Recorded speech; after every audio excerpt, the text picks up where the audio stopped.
Guys, this is Moshe coming to you from Israel and the Galilee on the 12th of August. It's about 9:12 in the morning, and it's hot again today in the lower 90, I don't know, 94, 95, something like that. It'll be hot and ugly again. Um, and what we're going to do today is discuss what's going on with Iran. And yes, it's been reported by Israel intelligence, American intelligence, others, that Iran has already moved her missiles into place for large, substantial attack against Israel, which is anticipated to be a multi-day attack. Okay, Hezbollah has also been doing similar movements as well. Yemen, I don't know what they're going to do. You know, they can't really reach us with missiles and drones. I don't know. They're going to try, but I don't know what they're going to do. Iraq and Syria will be in the fight because the Iranian backed militias are there, which are numerous. They're in the six digits. And Hamas will try to do something, but I'm not sure what they can do. Probably nothing. So what we're going to do today is we're going to go through the news, and I live in Israel for many years. I'm a Levite, descendant of Aaron, which the English calls a priest, in the Hebrew it's a Kohanim. I believe in the Old and the New Testament, and I'm going to explain to you what's going on, and I'm going to give you some insights that you're not getting in the news. I'm relatively sure of that because I read the news. And I'll give you an idea of what Israel's going to do, and what the state of the art is here, and how fearful the people are, and what their mindset is, and so forth. We'll discuss what America is doing, and we're going to tie it to Bible prophecy. So if you hate Israel and you hate the Bible, you know, and you just want to listen to the intel, you'll listen to the intel, be my guest. But if you're a student of the Bible, you're going to hear a lot of stuff being read directly out of your Bible. I use King James, and I also give you the Hebrew where it's relevant, because the English translations are not so great. You have a lot of trouble putting Hebrew into English, by the way. It's very difficult.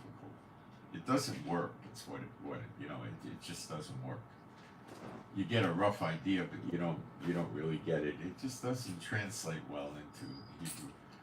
And we'll cover New Testament, Old Testament stuff, and I'll show you what I think is going to happen, and I think it's going to happen relatively immediately. I'm not guaranteeing you that it's going to happen. Look, Iran could be bluffing Israel, right? And just trying to scare Israel, and then attack an embassy someplace and say that was the retaliation. Do I think that's the case? No. Does Israel and American intelligence think that's the case? No. Is Iran stating they're going to do a huge attack on Israel? Yeah. With the proxy. So there's precious little evidence to believe that. Okay? Theodore Roosevelt Aircraft Carrier Group, which has 3 destroyers with it, is near the Straits of Hormuz in the Persian Gulf.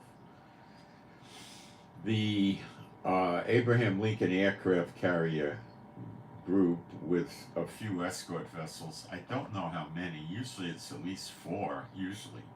It could be 6 or 8, is chugging along to the Middle East, and Austin, the Secretary of Defense of America, told them to step it up. In other words, put your foot down on the gas and get over here.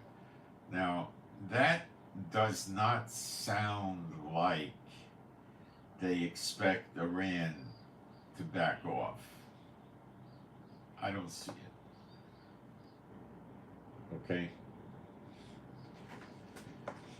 There's also 2 additional destroyers coming over to the Middle East that are in addition to the Abraham Lincoln Carrier Group. There's also submarines here. I think there's about 3 or 4 that have missile launch capability, and I believe some of them could fire they usually have 16 or so missile launch tubes on the sub, but they carry a stockpile of missiles, and they could fire off 154 missiles per submarine. So if there's 4 of those, you got a lot of missiles. Now, why are they doing this when they haven't done it in the past? Because the Houthis in Yemen have damaged American warships. Believe it or not, they have hit them and they have damaged them. So the anti-ship missiles that Iran has are, of course, the ones that the Houthis have. How many Nobel Prizes have you ever heard of the Houthis winning? I mean, these guys are not capable. They're getting it from Iran, who probably got the designs from Russia, or actually, Russia helped them build it or something like that. Okay, we're not hearing about Chinese weapons over here. China, by and large, is hanging in there in the Asia-Pacific region, and there's been no deployments of troops, aircraft, or war vessels, ships, nothing. Okay? Nothing going on. Now, later on, you might see it, but I don't expect it. Okay? China is not likely to try to do, to try to move military across the world to go to Iran and help Iran. They got their hands full in the Asia-Pacific theater. Remember, in Asia-Pacific, the confrontation works like this: North Korea against South Korea, where they may not win. And North Korea's already put 250 missiles by the border with South Korea. That was a few days ago. Japan will join into the fight, and then they got Taiwan, and then they got to worry about the Philippines and Guam, and Australia will do something. They don't have much to work with. The Australians are not a real significant power, but they could send a couple of ships over there. America has deployed a large amount of Navy vessels and aircraft and troops in the Middle East, Asia-Pacific region, and it's still there. So China has to not only handle all these fronts one more time: South Korea, Japan, Taiwan, Guam, Philippines, Australia. They got to protect homeland China, which is only 110 miles from Taiwan. And the way they play, they're very, very cautious, let's say. And I just don't see them caring enough about Iran to want to do something. They can't just send 2 or 3 warships in the Middle East. They'd have to send, at least 15. At least. Aircraft carriers and stuff. And they're not going to do that. They don't want to do that. They're afraid of this. Russia, as I would say, and this is no coincidence, been neutralized. The Ukrainians occupy now a large hunk of Russia inside Mother Russia's homeland. And they're expanding this, and Russia has not driven them out. Now, there are numerous reports that troops from NATO countries have gone in to this occupied area of Russia with Ukraine and are wearing Ukrainian uniforms. And I'm starting to believe this is true. Okay? This is probably true. So Russia has been invaded for days now. Okay? So is Russia going to send 12 or 15 warships and 50 or 60 planes over to Iran to help them at this point in time? I don't see it. I really don't see it. I think Putin has a large amount of weapons that are not very good, and he's also been writing checks he can't cash by bragging about his wonderful weaponry. And Ukraine has made a mockery of it, you know. Two drones from Ukraine in a matter of hours ago. It's morning in Israel, and it's, I think, probably midday in Russia. And during the night, two drones came into Moscow, attacking Moscow.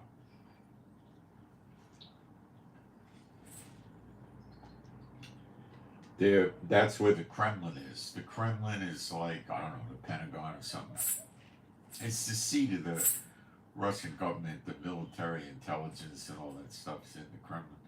So there's videos of Putin's, what they're referring to as his emergency evacuation helicopter that they probably keep on the grounds of the Kremlin, has taken him away from Moscow, presumably in some sort of a bunker or a secure location, maybe on a military base that's heavily defended. I don't know.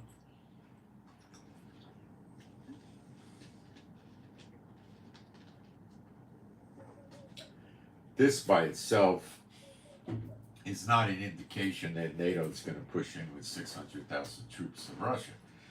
It's an indication that the Russian air defenses, which they gave to Iran, are not very good. Okay? And it's, I assume, causing a degree of panic in Russia.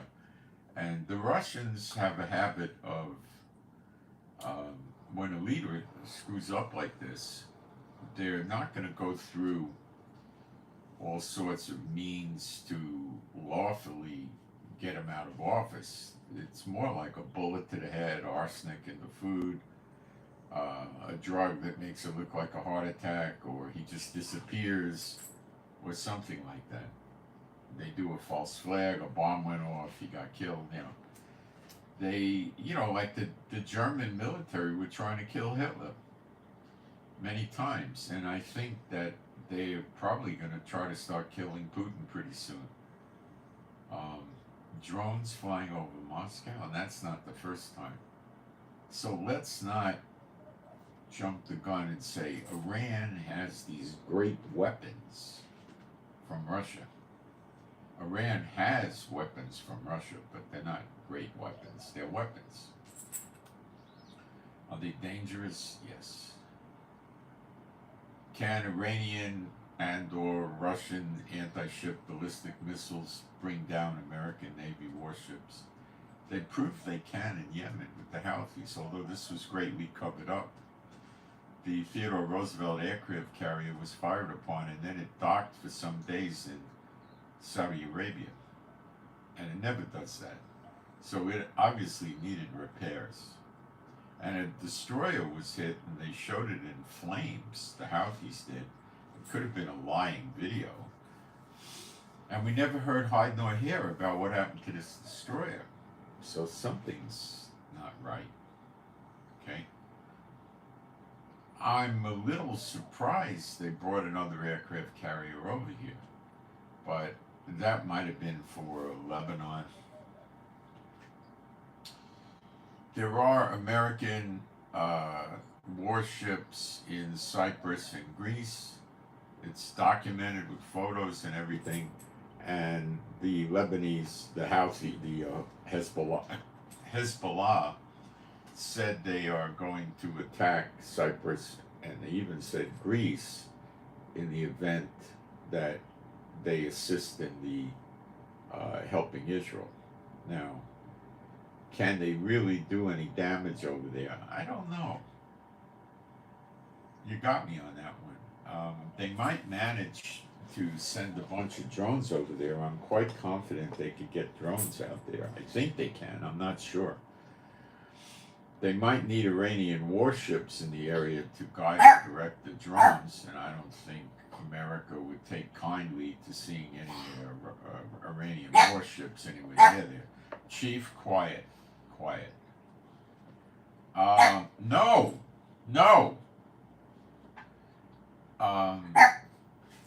Stop it.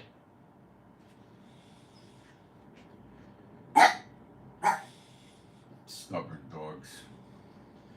love the dogs, but I would tell you never buy it, never get it. These are rescues. Never get a Pekingese. They're horribly stubborn and problematic. They're cute. They're lap dogs. They love you. They're very, cuddly and all that, but they get stubborn. All right. So let me do my praise, being a Bible-believing site, and then I'll proceed. There is no God like Jehovah. There is no God like Jehovah. There is no God like Jehovah. There is no God like Jehovah. There is no God like Jehovah. There is no God like Jehovah. There is no God like Jehovah. There is no Messiah like Yeshua. There is no Messiah like Yeshua. There is no Messiah like Yeshua. There is no Messiah like Yeshua. There is no Messiah like Yeshua. There is no Messiah like Yeshua. There is no Messiah like Yeshua. All right. So the attack against Israel will, of course, be simultaneous. Hamas can't do much. Yemen will try. I don't know what they can do. I doubt very much of anything. Saudi Arabia, Jordan, UAE, and Bahrain said they would knock down missiles and drones flying over their airspace headed towards Israel, and Israel can fly over their airspace to attack Iran, which Iran told them if they did that, they would be treated as enemies of Iran, siding with Israel, and the implication was be attacked. I don't think, I could be wrong, seriously could be wrong, that Iran's going to tangle with them also at the same time, but you never know. You're dealing with the criminally insane. They're drinking the cup of the Lord. They're crazy, okay? They're delusional and they're crazy. Let me explain to you why Iran is proceeding.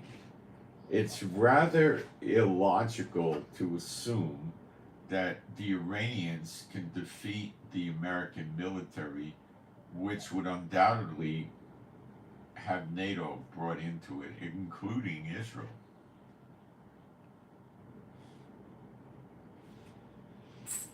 Yet here we are.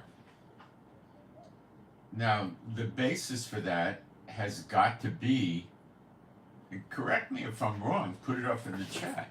The basis for this has to be that Iran doesn't think America is going to do anything. So we have to take a position. Is America going to stab Israel in the back, and they're just promising this and going through the show, and then Biden will say, nah, we don't want a regional war, we're going home? I don't think so. Why? You got to listen to this. The Iranians are Shiites. The Kuwait, Bahrain, Qatar, UAE, Oman, Jordan, Saudi Arabia are Sunni. And the Sunnis are not into this whole doctrine that the Shiites are. Now, this is a Quran doctrine from their book, which is about as valuable as the Tibetan Book of the Dead, by the way, or the Stories of Buddha, but, it's just nonsense. But they believe that Israel wants to storm what they call the Temple Mount and get rid of the Dome of the Rock, the Al-Aqsa Mosque, and begin animal sacrifices over there with an altar and eventually build a temple.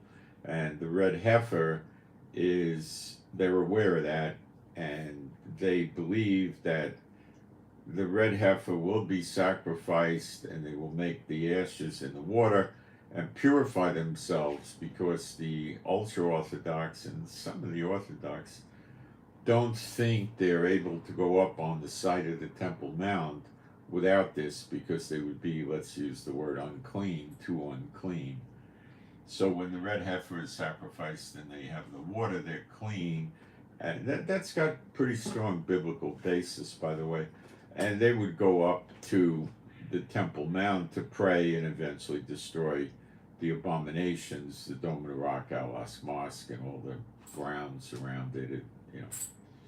It takes up quite a few acres. It's not just a little building. I've been there a few times. And they many years ago, and they're afraid that now this is what they're being taught, the Shiites, that the Israelites will build a temple and they will get a false Messiah, who they refer to in their Arabic as a Dajjal. I would say Dijal or Dajal or something like that. I probably am not pronouncing it. Maybe it's more like Dajjal or something. I don't know. There's only one Arabic word I ever used, really, and that's yalla, which means come or not come, let's go. Like if you're getting ready to go out of the house with your family, you say yalla, something like that. And the Israelis have taken to using that word. I don't bother with Arabic. I have no reason to. So they are afraid that this false Messiah is going to tell the Israelites that they have to kill all the Muslims. And this is the doctrines that they're being fed. Okay? The Sunnis don't believe this. The Sunnis do not believe the Dome of the Rock is where Muhammad, as their stories go, that he ascended to heaven from there. And they don't believe that. Okay? So they're not really into this. Okay? That's one reason, and it's a big reason. The second reason is what Iran is after, which America really fears, which gives strong motive to America attacking Iran. Strong motive. Is that Iran has control now of Yemen, who has oil, Hamas, who has nothing but a destroyed parking lot right now, Lebanon, which has oil. They're in the camp of Iran completely, as is Iraq and Syria. Iraq goes through the motions of making believe it's different, but it's not. And Syria is completely, of course, controlled by them. Syria, America had bases in northeastern Syria where they were controlling the oil in that part of Syria for, 2 years maybe now. Now, the Syrian regular army has been taking over those oil facilities in the last week. Now, you got to stop and ask yourself, will America go to war over oil? I don't think we need to debate that. Of course. Have they retaliated against the Syrian National Army? No. Biden is still...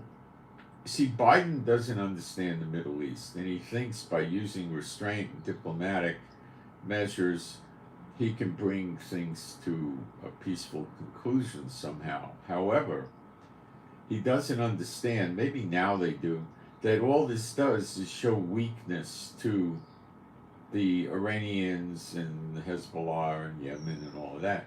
They just see it as weakness, and they see him moving the military into the Middle East as just a bluff. They don't think he's going to use it. Iran can't take out the American military. I don't see it. I don't see how it could happen.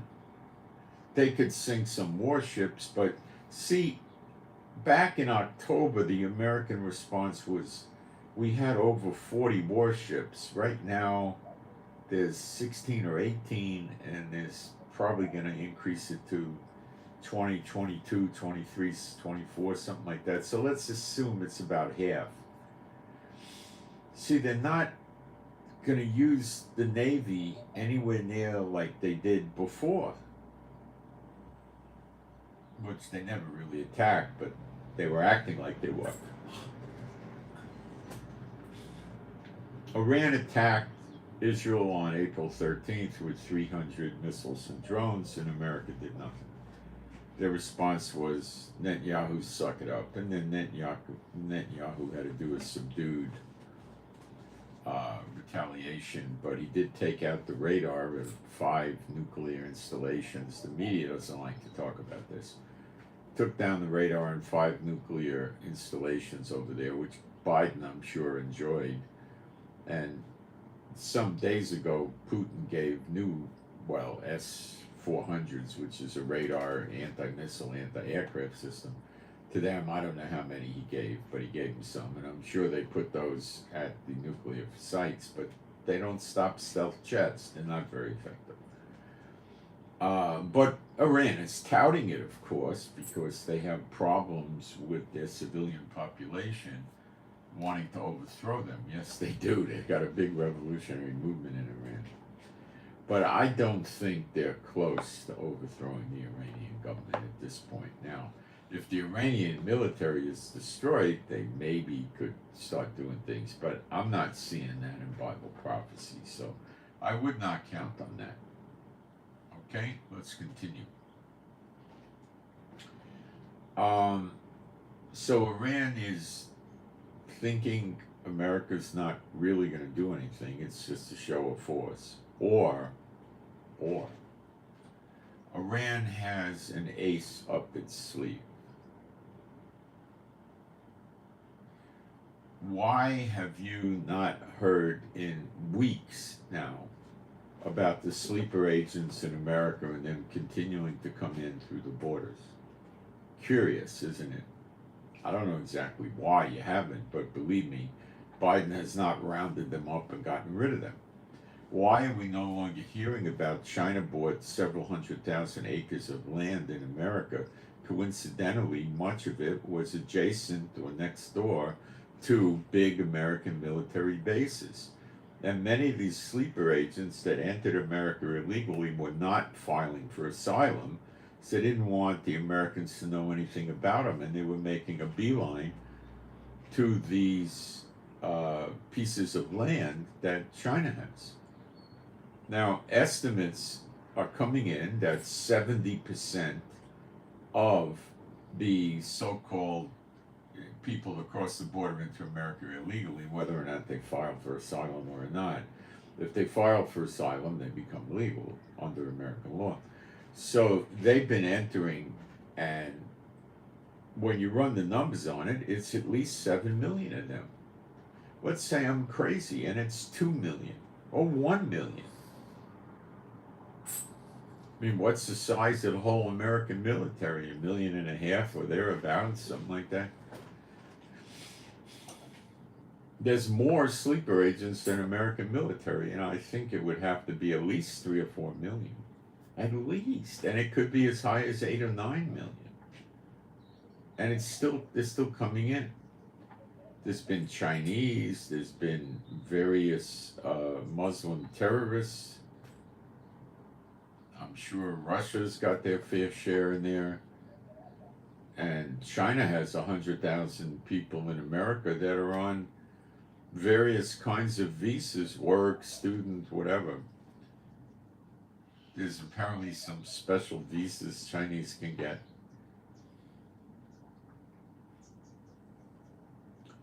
So you better believe that that's real. And shocking as this is going to sound, America's already been invaded. It doesn't need to be invaded. It's invaded. And they're positioned right near the bases of America. Now, you know, if Hamas could build missiles and rockets and shoulder-fired weapons in their tunnels, for sure, beyond the shadow of a doubt, these people are building weapons on the Chinese land that's agricultural on the surface. How hard would it be for them to build something that looks like a barn, right? Where they have, you know, cows and chickens or whatever inside the barn. And then in the barn, there's a nice staircase or an elevator, and you go downstairs. China's had this land for a good 10 years, and there's a big underground facility where they're making weapons. And this could be in 8 or 10 locations easily. You have to understand this. You have to understand America's the daughter of Babylon. You got to read Jeremiah 50:51 and Isaiah 47. I cannot go through that today. There's no time.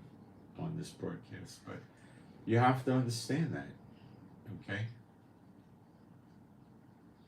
You have to understand that the Gog and Magog war, as they come to call it in Ezekiel 38 and 39, is 100% not for today. In Ezekiel 38, it says Israel at that time is living without bars and walls, at peace and rest. And they come to take great riches and plunder, cattle, silver, gold.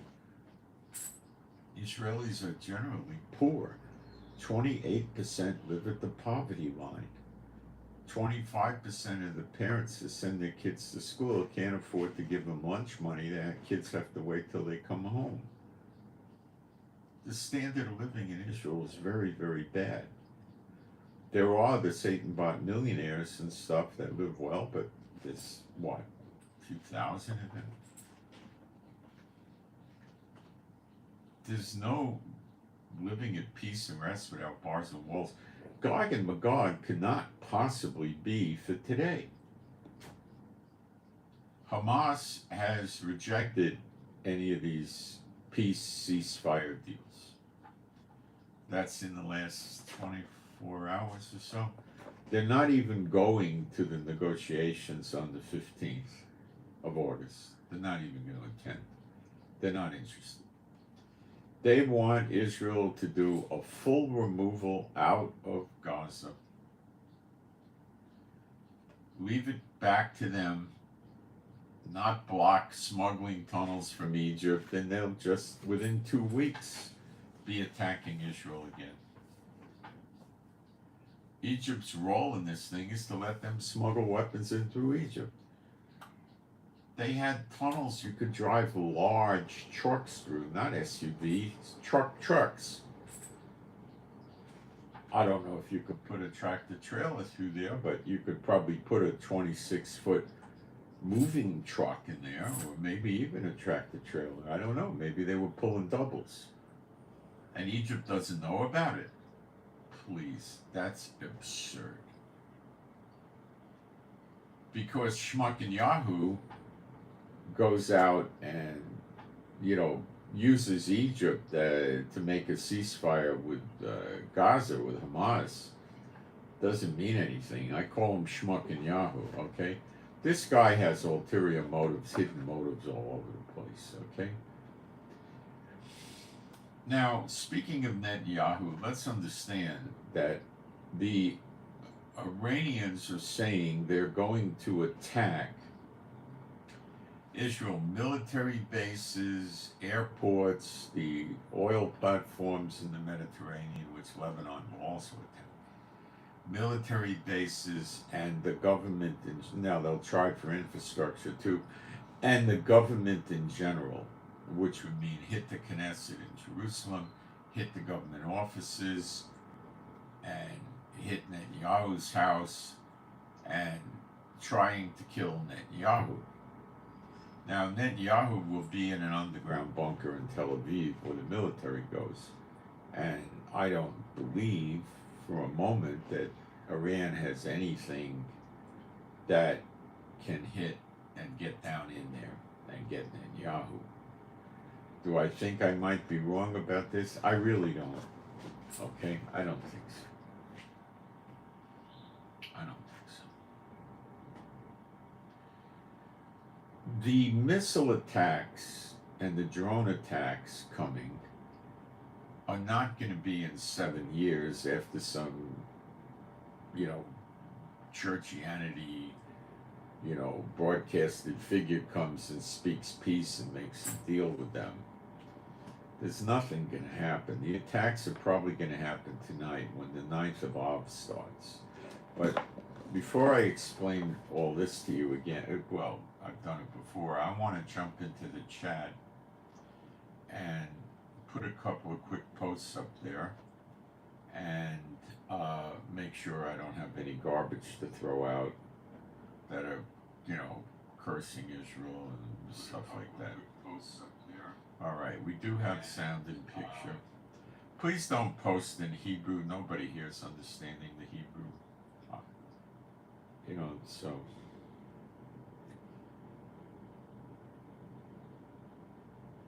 This is in English. All right, sit tight. I'm going to explain more of this to you, but I want to put a few fast posts up. And I mean fast.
Okay, I'm finished with that. All right, so we got to take a look at what's going on in the head of Iran. Israel is a potent military force. We have a minimum of 50 F-35s now that we modify after we get them from America, and they're very effective. And we have proven that we can fly into Iran and attack Iranian sites with them without any difficulty. Okay? We use refueling tankers, and there's no problem. We can attack Syria, Iraq, Lebanon, Yemen. We've proven it all over the place. Okay, we can cause rather serious destruction. We do have military airports that have underground hangars. Well, in other words, there's a ramp and they go underground. So they could destroy the runway, which usually takes a few hours to fix. They would probably just lay, blacktop on it and, use a steamroller and voila, it's ready to go again. So there's a lot of stupidity right there, okay? What their plan is to take out the Israeli government and the Israeli military, and that would lead to an invasion of Israel, at which time Netanyahu, the Knesset, the generals would be murdered. They'd probably mass hang them. They use cranes and hoist them up and hang them, and display them for a few days hanging on a crane and stuff like this. Or they take them to a roof and hold them by the ankles and drop them head first, stuff like this. That's what they prefer to do, okay? And Netanyahu and the whole government knows that they'll be killed. So you have to put in your thinking cap that Israel is now in desperation mode as far as the government and the military of Israel is thinking. Okay? This is not just to teach Israel a lesson, it's to do a Holocaust on Israel. Okay? Loot, plunder, pillage, rape, kill alive, cut fetuses out of mothers that are pregnant, burn people alive. The stuff they did in October 7th. To set an example to the Jewish people around the world, not to start another Israel, because they're afraid of the Dajjal coming, okay?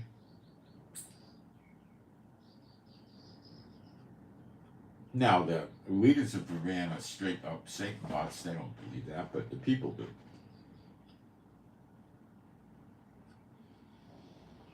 Could this cause the other Shiite Muslim states to help them? Well, probably. Pakistan, a couple others would probably join in. Something else that Iran recently did scared the daylights out of Europe and America. Where the Mediterranean meets the Atlantic Ocean is by the bottom of Spain, right by Morocco, and to a good extent Algeria. Algeria is to the east of Morocco, adjacent to it. The waterway is called the Gibraltar Straits. Where Morocco meets Spain is a very, very small pincher point, very much like the Straits of Hormuz by Iran and the Red Sea where the Houthis are.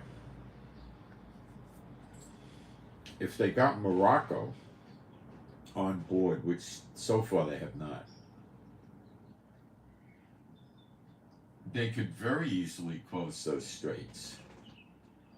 The Bosphorus Straits that Turkey controls are very similar to that also. Algeria is still close enough to Spain, although it's much broader than the little pincher point by Morocco. It's still a close enough area that they could attack ships. So they're bringing Algeria into the fight, and I believe Algeria back in October and November declared war against Israel. They're on board with Iran. Iran has IRGC troops there and all sorts of stuff.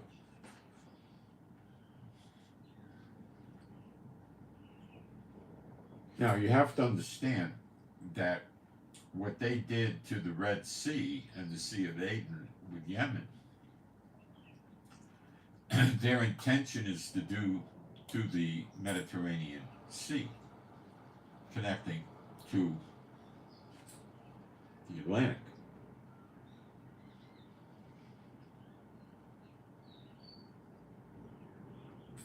They would probably, of course, want to shoot warships attempting to traverse through the Straits of Gibraltar, but they would also control what civilian merchandise vessels, container ships, tankers, grain ships, and so forth go through. One way or the other, Mediterranean to Atlantic or Atlantic to the Mediterranean. They could break the back of Europe, all of Europe.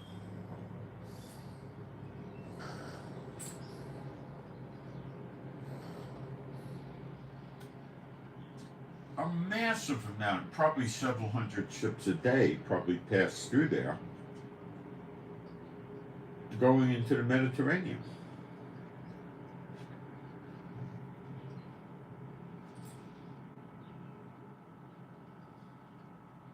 It's huge. It's much bigger than the Red Sea, than the amount of ships going through the Red Sea. It's massive.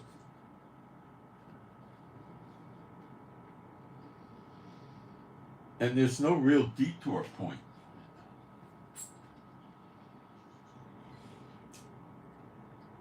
So Iran intends to prop up Algeria as a puppet to do this. Give them the appropriate missiles and drones and, whatever other equipment they can give them. And drone boats and stuff, and let it happen. That means the United States and Europe, NATO plus the EU, would have to attack Algeria. And that would probably mean boots on the ground, and I would think you're probably looking at 25,000 soldiers, 600 or 800 tanks, 100 or so helicopters, 100 jets flying cover. A horrible battle with civilian casualties like crazy. Then they would have to occupy the coastal area of Algeria to prevent it from happening. They'd probably have to keep the people 25 miles away from the coast. And Iran may bring troops into Algeria and then push into Morocco and tell the Morocco government if they don't play ball, there's not going to be a Moroccan government.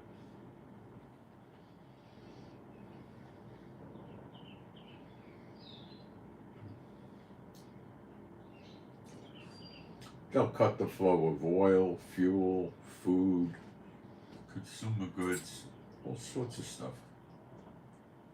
Military vessels, cruise ships. It'll really disable the world, and they intend to do this. Now, do you think that has America and NATO a little scared? Of course.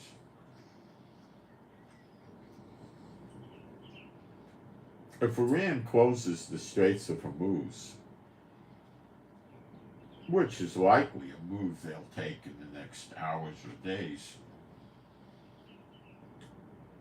to keep warships out, but it'll fail. It's going to cut the flow of oil, but it'd be bad. But it would only be 10% as bad as what would happen if they shut the Straits of Gibraltar.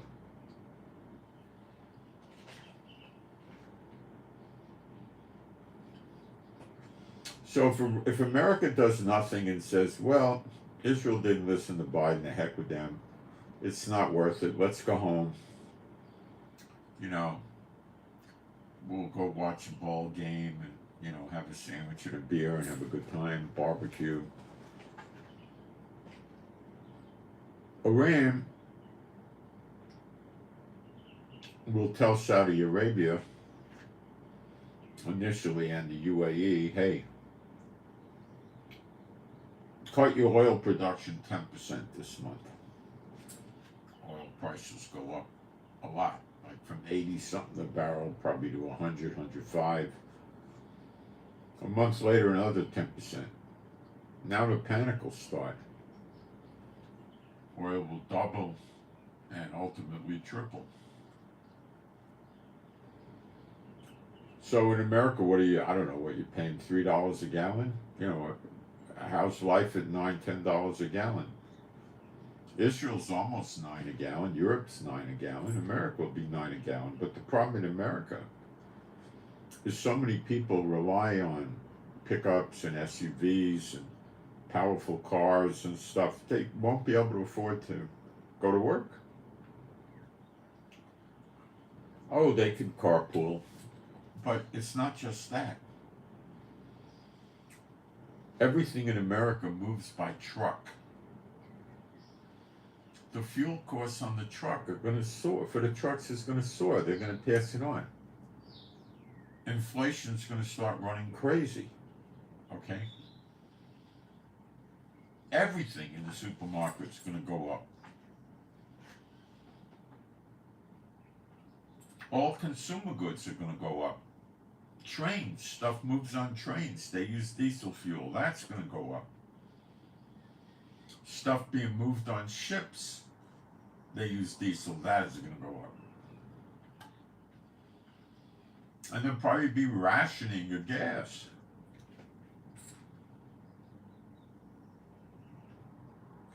And they'll keep telling Saudi Arabia and the UAE to cut back on the gas, and then they'll expand it to Oman, Jordan, Kuwait, Bahrain, Qatar.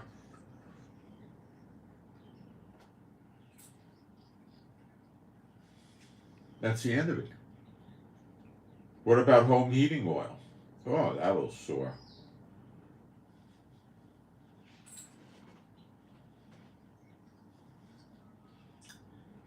They can kill America and NATO and the EU without firing a shot at them.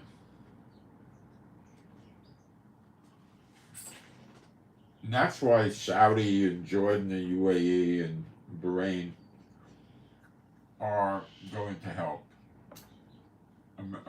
knock down missiles coming at Israel.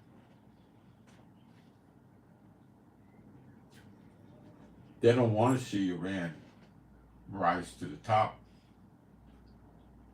And that's why China and Russia are backing Iran. along with North Korea, who's just another psycho. And because they realize they can use Iran to wreck oil. And they're not worried because Russia's got tons of oil and Iran's got tons of oil. Not only will they raise prices, they'll also decide who gets oil and who doesn't get oil. And North Korea and China will get all the oil they want and reduce prices, and that will make them way more competitive in selling consumer goods and other things in the world.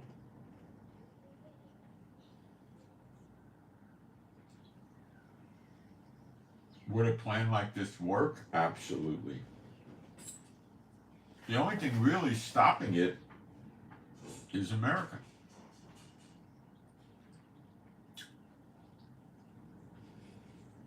If it goes through, it's the end of it. Not only will they reduce production, they may not reduce production 10%, they may do it 30%. Boom.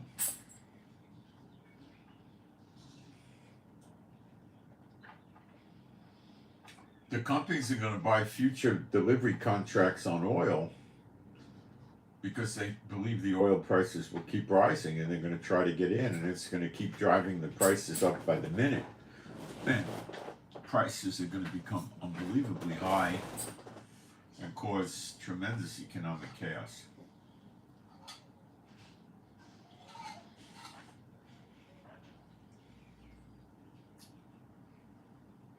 Now, to get there, Iran's got to get rid of America.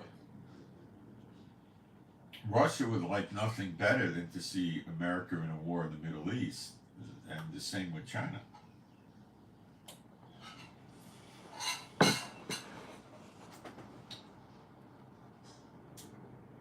So that brings us where we're at. So do I think that America is not going to attack Iran? No. I think they will attack Iran. Because Iran can't be controlled. I'll be right back. Quick break.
There are weapons shipments coming into Israel from America.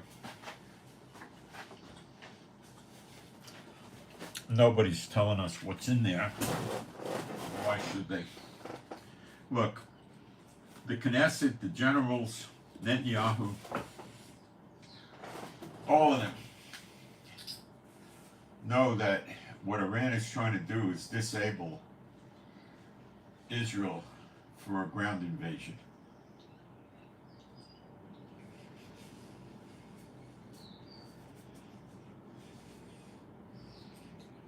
In which they will get killed.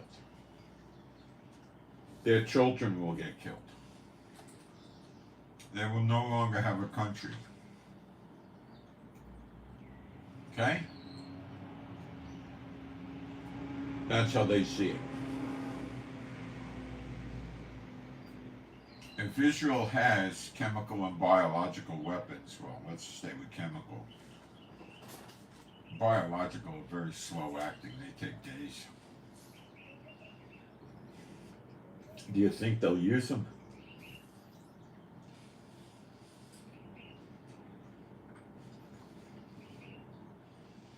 Or do you think they'll just sit back and say, oh, it's against Geneva Convention or something like that, and let them and their families get killed and destroyed? A horrible death.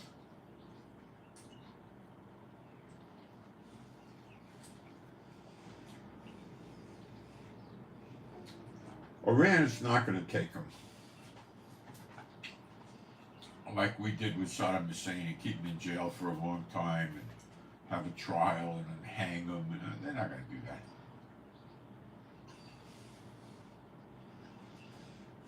They'll brutalize them.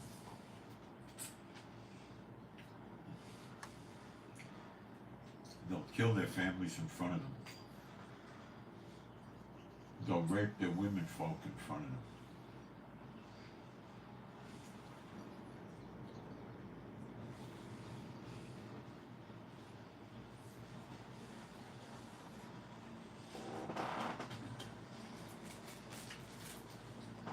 So get it out of your head that that Israel's going to play nice when this goes down.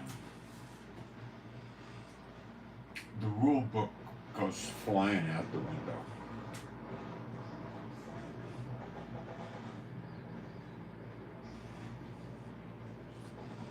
They will not be able to abide by the rules of war with civilians and stuff like that. All this nonsense of them, setting up missiles in civilian areas goes out the window. If they shoot the missiles off at a hospital, even if it's a neonatal hospital, the hospital will disappear in an explosion. Don't think that. Don't think Israel won't do a ground invasion into Lebanon and capture soldiers and take them into, let's call it, enhanced interrogation and find out where the rest of them are hiding. I mean, if you got majors, colonels, generals, or the equivalent, whatever you call them, they know where the bosses are. Do you think Israel are novices at enhanced interrogation? The key factor with enhanced interrogation is speed. Believe me, Israel knows how to do it. Okay? And they will play roundup. Okay. I didn't get into the Bible prophecies yet, but I will.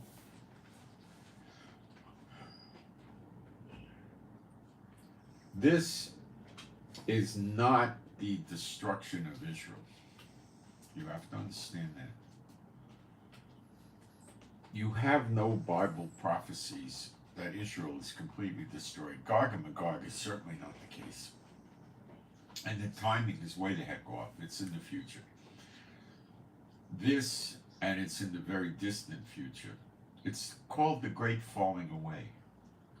Israel hasn't come in yet. How the heck are they going to fall away? People don't understand the 2,000-year punishment in Hosea 6:1 and 2. I've never seen a single church ever preach it. Never once. But I will read it to you, and it's right there in your Bible. Hosea 6:1 and 2. I'm not going to waste your time by kicking against the church. If you're in love with the church, you're probably not going to come out of the church. Maybe you will, I don't know. Hosea 6:1 and 2. Come and let us return unto Jehovah. Well, that's Israel, not the church. If it's the church, it means the church is still the church, but left Jehovah. Well, we don't have any logic like that in the Bible. It's Israel. Israel's still Israel, but they left Jehovah. For he hath torn, and he will heal us. He hath smitten, and he will bind us up. After 2 days, and remember, Peter said 1,000 years is like a day unto the Lord, and a day 1,000 years. 2 days is not Israel had a 48-hour punishment, so after they killed the Messiah, using the Romans to actually do the dirty work, they had a 48-hour punishment and then were revived. Of course, that's not true. It's 2,000 years. Guess what? Time's about up. They don't know. They say Yeshua died in 30 AD or 33. They don't know. The calendars are all messed up. They don't know. After 2 days, will he revive us? Let's bring us to life. In the third day, that's the millennium, he will raise us up and we shall live in his sight. Okay? The 2,000-year punishment on Israel is up. That's when he turned us over to our enemies. That's when he didn't do anything. And we didn't see the separation between those that don't fear God and mock him and those that fear God and respect and honor him. But we soon will. And we're right at the turning point right here. That's what this is. Now, if Iran and Hezbollah and Iraq and Syria and Yemen and Hamas change their mind and decide to throw down their weapons and everybody kisses and makes up, oh, I'm greatly wrong. Do you really think you're going to see that? You really believe that? I don't.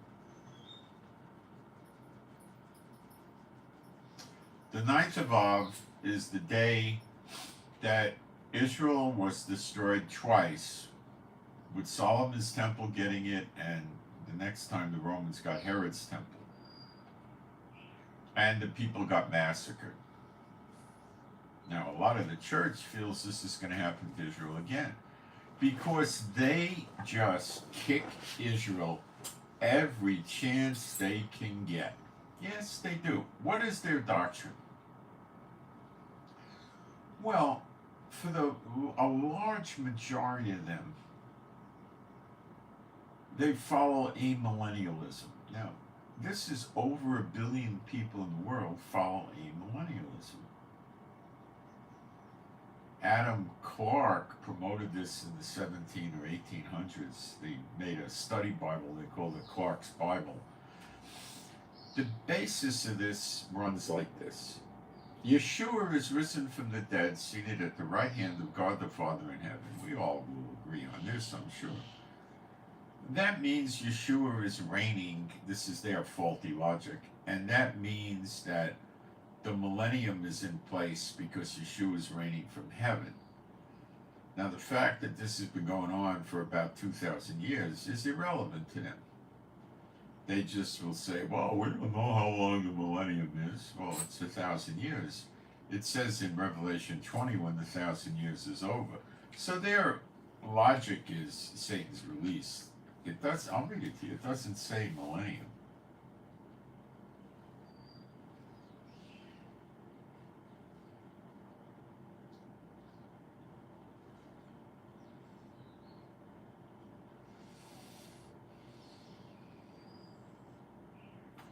It's in Revelation 20, verse 3. And cast him into the bottomless pit, and shut him up, and set a seal upon him, that he should deceive the heathen no more, till the 1,000 years should be fulfilled, and after that he must be loosed a little season. Now, the word for the 1,000 years, well, it's in the Greek, but it means 1,000. It's chilio or something like that. I don't know. It means 1,000. Okay? It doesn't mean millennium. So that whole doctrine is out the window, wrong and stupid. What did Yeshua say? Is Jehovah saying in Psalm 110:1? The Lord said to my Lord, sit thou at my right hand until I make your enemies your footstool. Now, can you with a straight face say all of Yeshua's enemies are now his footstool and he's going to come back any day? It says, whom the heavens must receive until the restitution of all things. That means he doesn't leave heaven till all things are restored. You think all things are restored then? Are you nuts? The whole world lies in wickedness.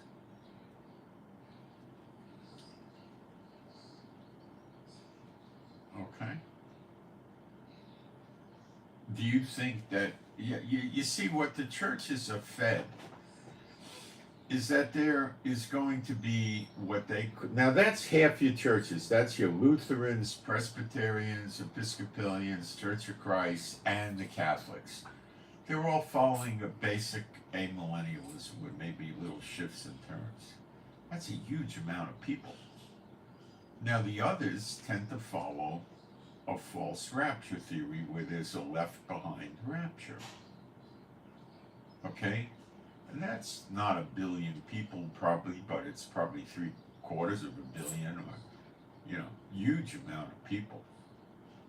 So what is it predominantly, well, we'll go with the pre-trib for starters, what does that predominantly say?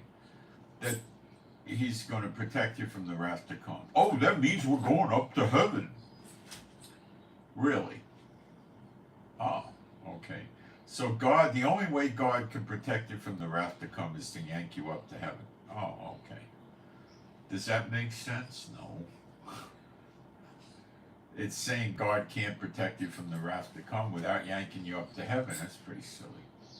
But their doctrine is they go up to heaven, and there's a lot of people that don't believe this, and they remain on earth, including the Israelites.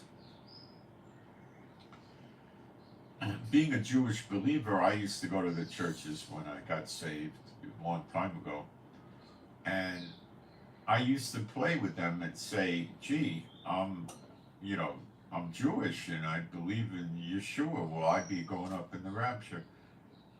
And they didn't know how to answer it. They couldn't believe a Jew would go to heaven with them. They couldn't believe it. Ultimately, if you push them, they would say, I guess so, because you're a believer. They never would even consider a Jew back then going, a Jewish person being a believer and going to heaven with them. Why? They believe they're going to go up to heaven and attend the wedding feast of the Lamb, right? A Jewish traditional feast, right? Okay. And then they're going to come down with Yeshua to earth and reign over the Israelites with a rod of iron. The scripture says Yeshua will reign over the nations, which that word means the heathens, with a rod of iron. He never says anybody's going to reign with him with the rod of iron. But they say they will. Reign over who? Over the Jews. They're taught to hate us. Oh, they won't say they hate you. They'll put pictures up with an Israeli flag with a 6-pointed demonic star on it called the Star of Raphaim, and they'll say, we stand with Israel. How the heck do they stand with Israel? How? I don't know how. What do they do for Israel? Take a picture with a flag? Come on. Do they pray for Israel? Probably. Does God hear their prayers when they're into all this false doctrine? I don't know. I assume in many cases no, but probably some of them, their heart is right and they're just confused, and maybe he does hear their prayers. I don't know, I'm not him. But they are taught to look down at the Jews, the Christ killers, if you will. The pre-trib rapture leads them there because the Jews are left back for the Antichrist, as they call him, which is really the beast, but they don't even know that. Okay? And the beast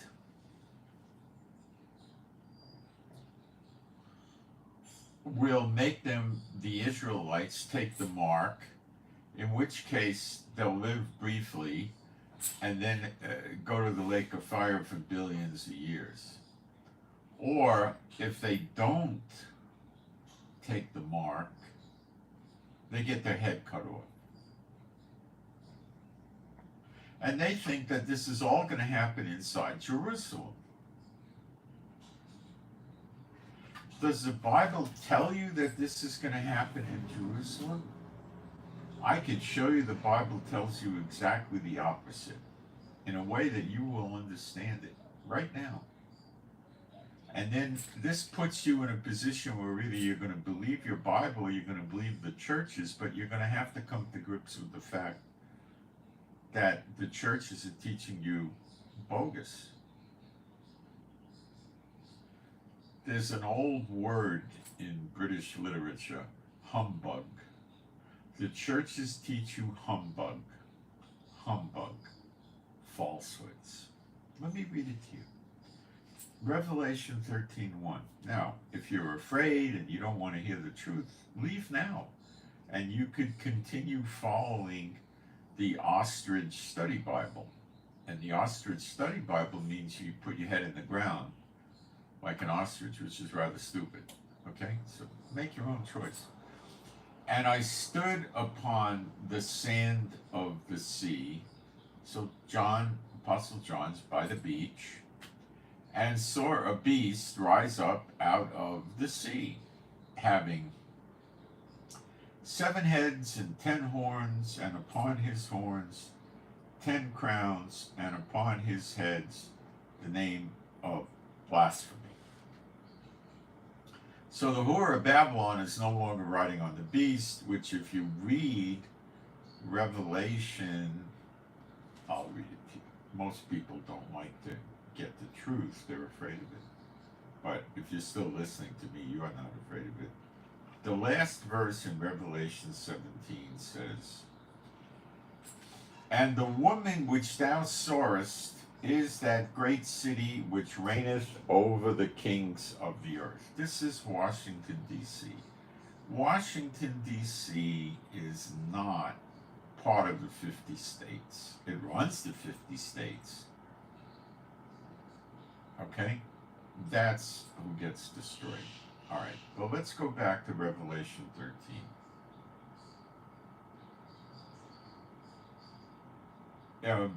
DC means District of Columbia. When you look at the Columbia Motion Pictures icon, there's a woman holding a torch. Flat-chested woman, can hardly tell if it's a woman or something else, on a pedestal with the light, the torch. That's the Statue of Liberty. That's Columbia, as in Columbia Motion Pictures. All right. Revelation 13:2. "And the beast which I saw was like unto a leopard, and his feet were as the feet of a bear, and his mouth as the mouth of a lion." These are his attributes. He doesn't look this way. "And the dragon gave him his power." Satan's the dragon, gave the beast his power. Okay. "And his seat," that's his throne. You know, Biden's a seated president. You got it. "And great authority." Okay. So what does Satan give to this beast, who they call the Antichrist, which is an erroneous use of the term? because the Bible about 2,000 years ago said, even now there are many antichrists among you. So, they get it all messed up. They probably don't want you to find the truth, like read this passage and understand it. So the beast is your bad dude. The false prophet makes a statue of the beast that talks and comes to life, and the people have to worship the statue and take the mark. Okay. Or they can't buy and sell. All right. So Satan the dragon gives him his power, his seat, and great authority. So what would you do if I told you the Bible tells you plain as day where Satan's seat is? Many of you will run away and go back to church. Many of you will be in shock. Here it comes. Revelation 2, verse 12 tells you plain as day where the beast is. And to the church in Pergamos, write these things, saith he which hath the sharp sword with two edges. This is Yeshua talking. So if you reject the words of Yeshua, where's that leave you? He says he'll reject you. I know thy works and where thou dwellest, even where Satan's seat is. Boom. Now you have your answer. Satan's seat's in Pergamos. Where's Pergamos? It's in Cyprus, northeast Cyprus. North Cyprus run by Turkey, Muslim majority country. He controls it. The Pergamos is by the beach, which is, John standing on the sand, right? All right, now the modern now there never was a Pergamos in Israel, never will be. There is no historical Pergamos in Israel. Oh, how about that? Okay, and the modern translations botch it up and say Pergamum. There never was a Pergamum in Israel, never will be. Pergamum's in Turkey, so it's kind of almost the same thing. But my point here is the correct is Pergamos. That's in the 1611 King James, 1599 Geneva. It's Pergamos. But if it was Pergamum, it's still not in Israel. So the beast doesn't set up his temple in Israel. How about that? And it goes on. It says, thou dwellest even where Satan's seat is, and thou holdest fast my name, and hast not denied my faith, even in those days wherein Antipas, my faithful martyr, who was slain among you, where Satan dwelleth. So not only does your own Bible, the words of Yeshua, tell you Satan has his seat in Pergamos, he dwells there.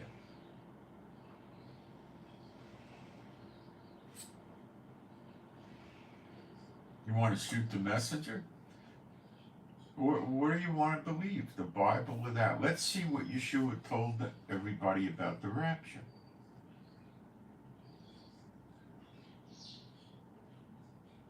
John 6:39.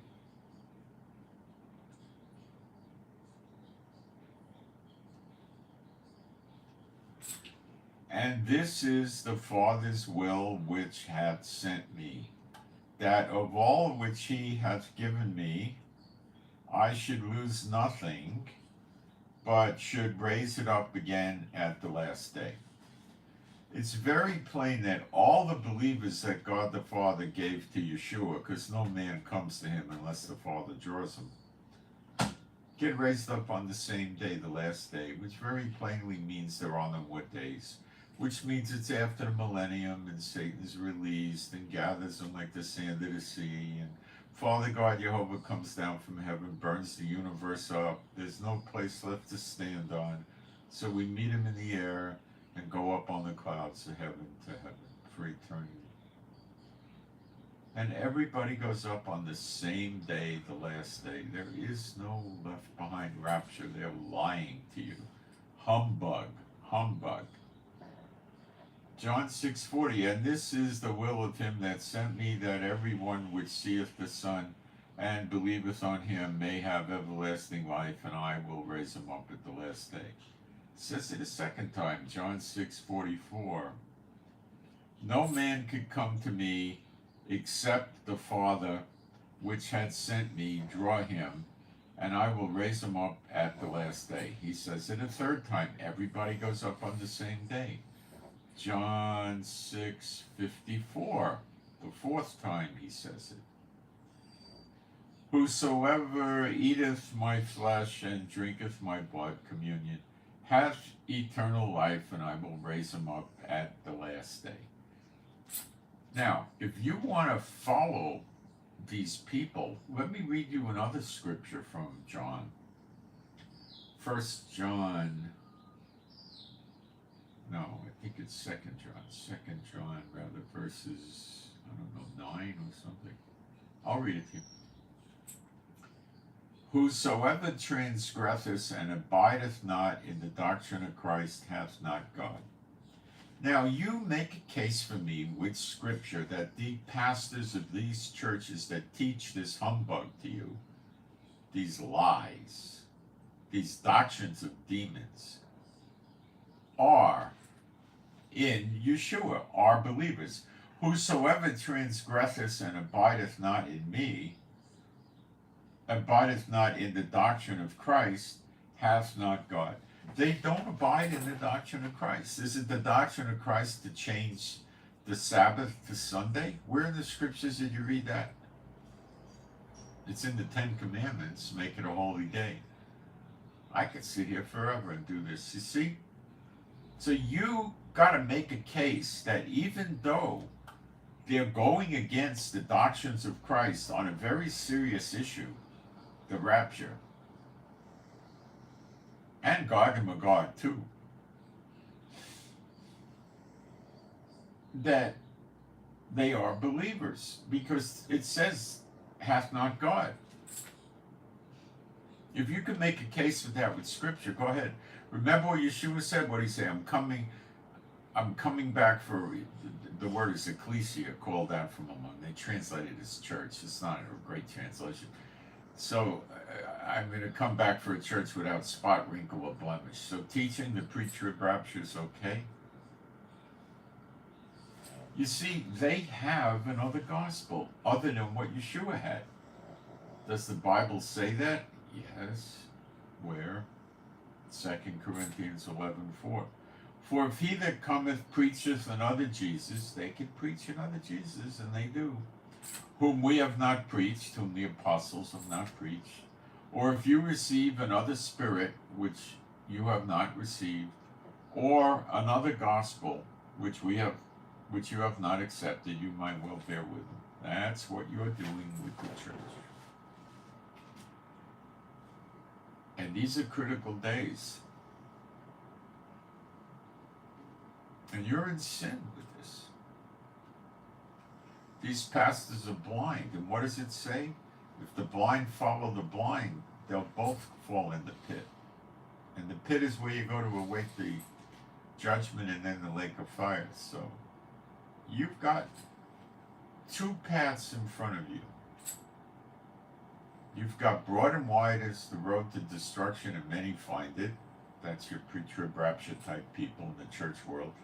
Or straight and narrow is the path, and few be that find it. Very few are going to find it. Many are called, but few are chosen. The people in these churches are the called ones. They don't have the Holy Spirit. They're not the elect. They're not the remnant. They hear the call. They want to go to heaven, but they can't understand the scriptures. They read it and they read it, they read it, they can't understand it, and they wind up falling prey to the churches. That's it.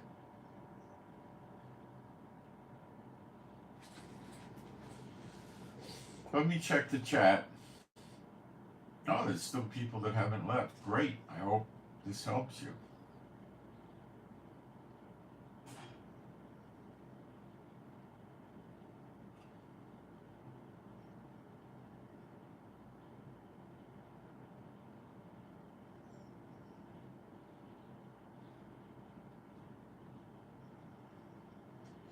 Somebody writes, they know you are there. Hurry, you don't have much time. They swatted you. No idea what he's talking They know you are there. Hurry.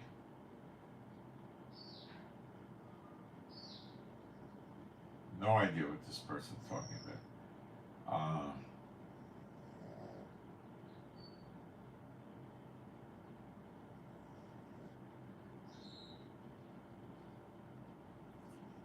Well, someone posted Mark 12:38 to 40. Let's look it up. I don't mind questions. I don't mind people posting scriptures as long as they're somewhat relevant to what we're trying to cover. Mark 12:38. And he said unto them in his doctrine, beware of the scribes which love to go in long clothing and love salutations with in the marketplaces and the chief seats in the synagogue and the uppermost rooms at the feast. Well, a lot of the pastors wear robes too, don't they? All right. Well, so what I think we're going to see is Iran said on multiple occasions they were going to attack Israel on the 9th of Av. This is very important. The 9th of Av, God used when he destroyed Israelites in the two temples after warning them. He told them with Babylon, you know, go to Babylon, you'll be well cared for, and all that, right? And the good ones went, the bad ones got destroyed, and the temple got destroyed. And then after they killed Yeshua, they knew he left messages for them. When you see it surrounded, get out, And that's not Zechariah 12, because in Zechariah 12, they don't get out, That was 70 AD, and they got out. And the rest of them got destroyed a horrible death. And then the third time it came up was called the Bar Kokhba Revolution, which is something like 150 AD, someplace around there. I could be 20 years off or something, And a guy named Bar Kokhba, that's his name, told the people he was a Messiah. He was the Messiah. He wasn't. And he got them all riled up, and they followed him, and he caused them to revolt against the Romans. And the Romans came in and crushed them very hard with the slaughter, and that was the 9th of Av. Now, Iran says they're going to destroy Israel on the 9th of Av. When I read the scriptures about the Babylonians and about the Romans killing, taking out Jerusalem and the temples, I don't read in the prophecies that the Lord said it will happen on the 9th of Av. It just played out that way. Okay? Now, we're being led to believe that this is a warning coming preceding the attack. Oh, the 9th of Av. What Iran is doing is they're trying to show that our God, Jehovah, and his son Yeshua HaMashiach are not gods or not powerful or, something like that. And they think the 2,000-year punishment, that's a key to understanding Bible prophecy. That 2,000-year punishment, to them, it's not a 2,000-year punishment, it's a forever thing. They seem to think they killed God when they killed Yeshua. I don't know. It's very hard to believe, to understand what they believe, because Satan teaches them different all the time. So who knows?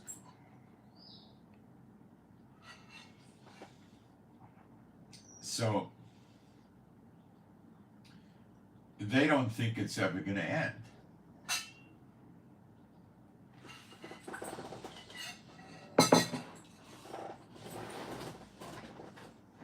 Okay?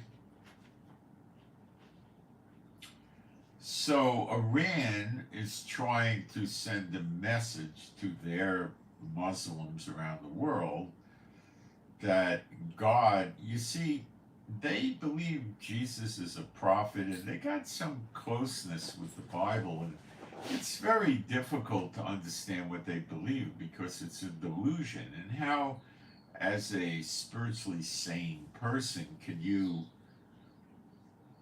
try to follow somebody that drank the cup of the wrath of the Lord, let's say, and is in a delusion. You can't. So let's not try too much to understand what they think. It's a delusion. And they may have different delusions. So, look, the Lord hardened Pharaoh's heart, put him in a delusion, so to speak, kind of in a way, right? The net effects would be sort of kind of like a delusion, wouldn't it? A delusion is sort of like hardening their hearts and making them think they can get away with whatever they want, right? So there's a close relationship, I would think. But they're related anyway. So they are going to do the Knives of Av on their own and make it look like Jehovah is canceling out Israel. Now ask yourself, is Jehovah using Iran and Hezbollah and Hamas and of course not. They're enemies of Jehovah.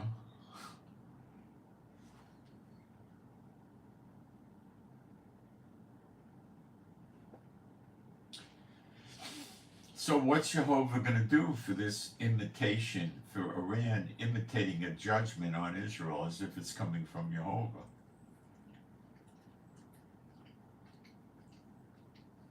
Oh, what do you think he's going to do? Do I have a scripture for this? Yes, I do.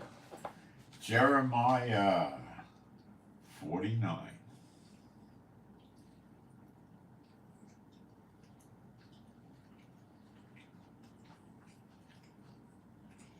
Oh, where's the verse? Let's try around 31.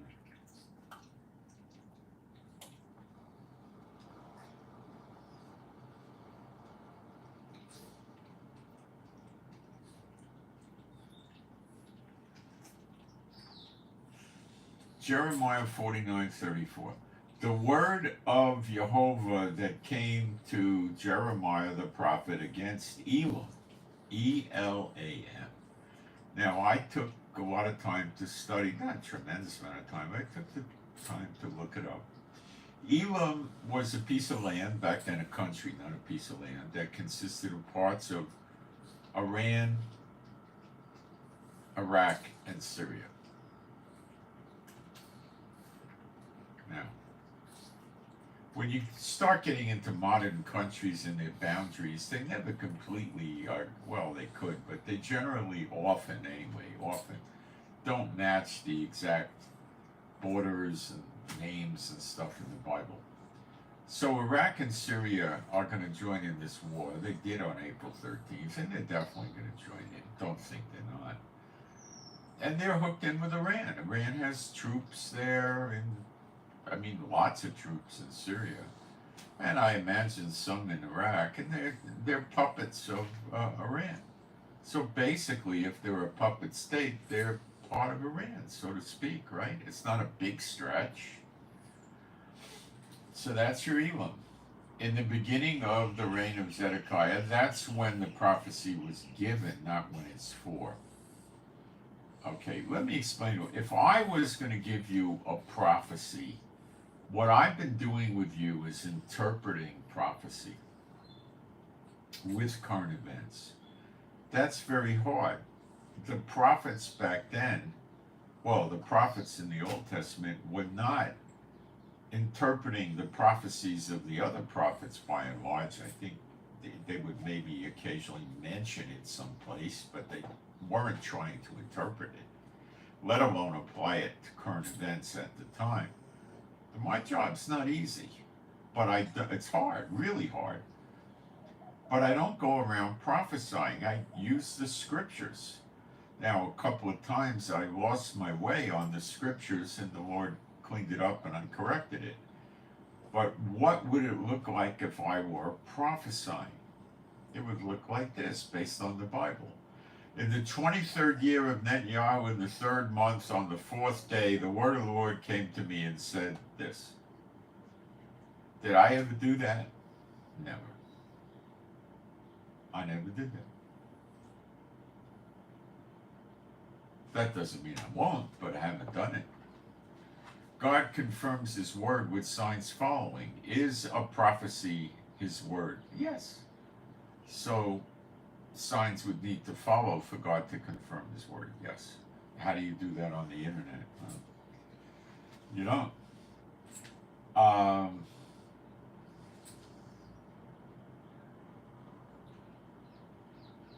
Let me get back in there. Thus, verse 35. Thus saith Jehovah of armies, behold, I will break the bow of Elam, the chief of their might.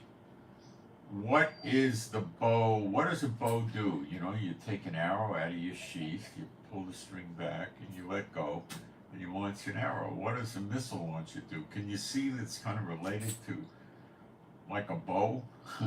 You got it? What's the chief might of Iraq and Syria and Iran? Not their air force, not their navy. It's their missiles, not their ground soldiers. It's their missiles. So he's going to break the bow of Elam. Does it look like America and Israel and others may take out the missile launchers in Iran and Lebanon and stuff? It sure does.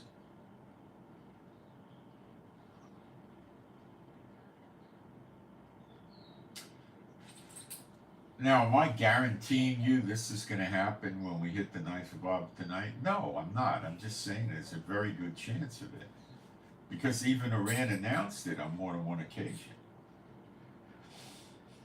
And upon Elam will I bring the four winds from the four quarters of heaven, and will scatter them towards those winds, and there shall be no nation whither the outcasts of Elam shall not come. So they're going to have a general go into captivity, and they're going to go spread themselves out all over the world. Why? That's what the nations have done to Israel, and that's what's going to happen to them. Is it possible that God's doing this to them to make a mockery out of them because they're trying to mock God? Yes. How are they mocking God? They're trying to falsify a judgment on Israel from Jehovah with this 9th of Av. That's exactly what they're doing. What about the attack on Yom Kippur? That war? No, Yom Kippur is not associated with destructions of the temple and so forth.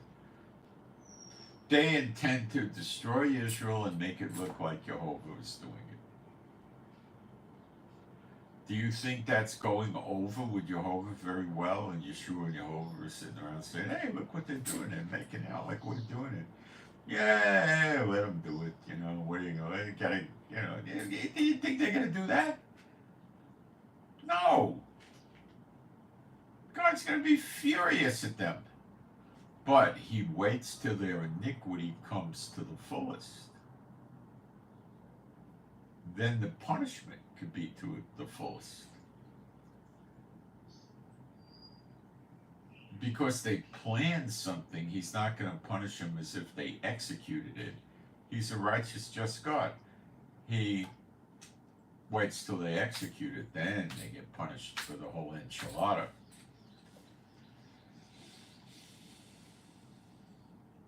And I'll keep reading. Now I'm in verse 37 of Jeremiah 49. And I will cause Elam to be dismayed before their enemies, and before them that seek their life. And I will bring evil upon them, even my fierce anger, saith Jehovah, and I will send the sword after them, and I will consume them.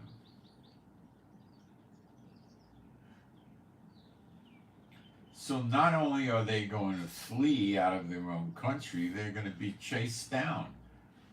Why are they going to be chased down? Because they probably do some pretty bad things before they have to leave. And I will set my throne in Elam. Now that doesn't mean God's going to rule out of Elam. It means he's going to, it's Elam, not Edom. It means he's going to judge them there. That's the judgment seat. The king, it's the throne would be like a judgment seat, right? I mean, I think so anyway. And will destroy, maybe I'm wrong, but I think so. And will destroy from thence the king and the princes, saith Jehovah. But it shall come to pass in the latter days that I will bring again the captivity of Elam, saith Jehovah. Well, we see them pop up in Gog and Magog, which is, almost 70 years down the road, according to prophecies, but I'm not going to deal with that right now. Okay? So there you have it. Now, other countries get it too.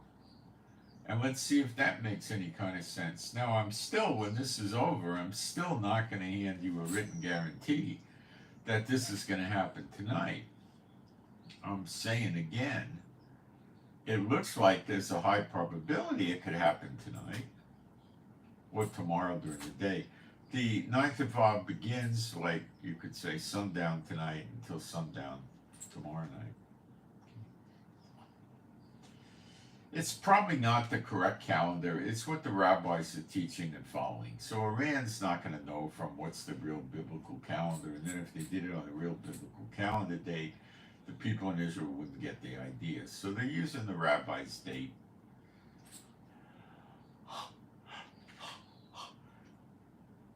Concerning the Ammonites, thus saith Jehovah, hath Israel no sons, hath he no heir?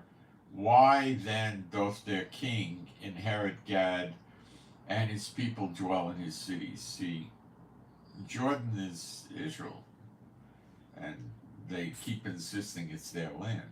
Therefore, behold, the days come, saith Jehovah, that I will cause an alarm of war to be heard in Rabbah and of the Ammonites. The Ammonites is considered to be North Jordan. Ammon, as in Ammonites, is where the capital of Jordan is. And they make peace and friends with Israel, and they don't get destroyed. They live happily ever after kind of tale, right?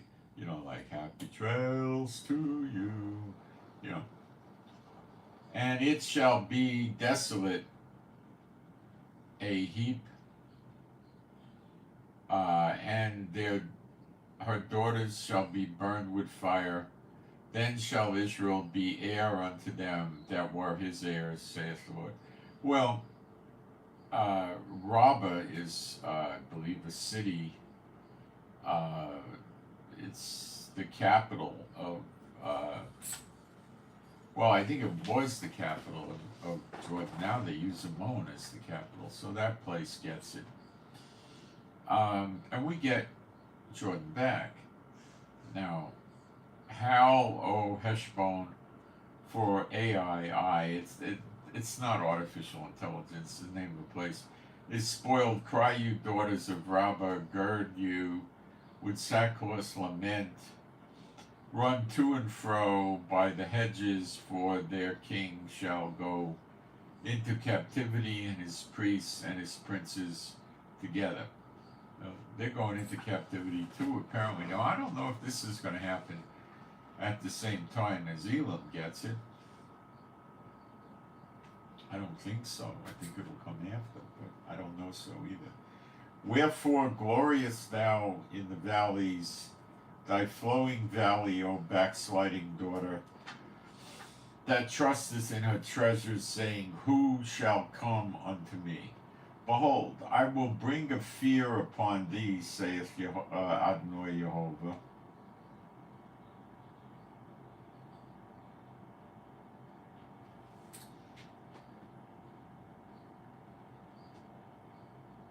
Of Jehovah of hosts, from all those that be about thee. You shall be driven out, every man right forth, and none shall gather up him that wandereth. And afterward I will bring again the captivity of the children of Ammon, saith Jehovah. Well, this could be the Ammon, that stuff with Rabbah could be the past, and Ammon is back now. Because Ammon makes it. Concerning Edom, now I believe Edom is Yemen. It's associated with the Red Sea, it's in the south. The Israelis refer to Yemen as Teman, or Timan, which means south. Concerning Edom, thus saith Jehovah of armies, is wisdom no more? Well, they certainly don't have any wisdom in Yemen. In Taman, see, that's the south, it means it's Yemen, is counsel perished from the prudent, is their wisdom vanished? It seems like it. Flee you, turn back, dwell deep, O inhabitants of Dedan, that's Saudi Arabia, the Don. For I will bring the calamity of Esau upon him, the time that I will visit him. Well, you see, it's likely that the Houthis and Iran and maybe others from Syria and Iraq will attack Saudi Arabia if they try to take missiles down. If grape gatherers come to thee, would they not leave some gleaning grapes? That means leave some grapes on the borders for the poor and the animals. If thieves by night, they will destroy till they have enough. But I have made Esau bare. I have uncovered his secret places, and he shall not be able to hide himself. His seed is spoiled, and his brethren and his neighbors, and he is not. Leave thy fatherless children, I will preserve them alive, and let thy widows trust in me. For thus saith Jehovah, behold, they whose judgment was not to drink of the cup have assuredly drunken. And art thou he that shall altogether go unpunished? Thou shalt not go unpunished, but thou shalt surely drink of it. See, God says if he punished his people, Israel, how would he not punish the nations? For I have sworn by myself, saith Jehovah, that Bozrah shall become a desolation, a reproach, a waste, and a curse, and the cities thereof shall be perpetual waste. I believe Bozrah is Jordan. It's in Moab. It's in Jordan. I believe it's Jordan. Could it be in Saudi Arabia? Probably not. I have heard a rumor from the Lord, and an ambassador is sent unto the heathen, saying, gather you together and come against her, and rise up in the battle. For lo, I will make thee small among the heathen, and despised among men. That's basically what happened to Israel. They're reaping what they sowed. Thy terribleness hath deceived thee.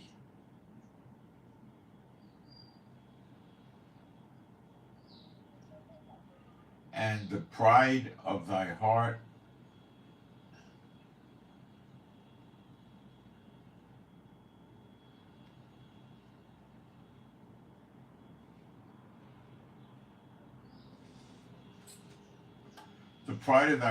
O thou that dwellest in the clefts of the rock, that holdest the height of the hill,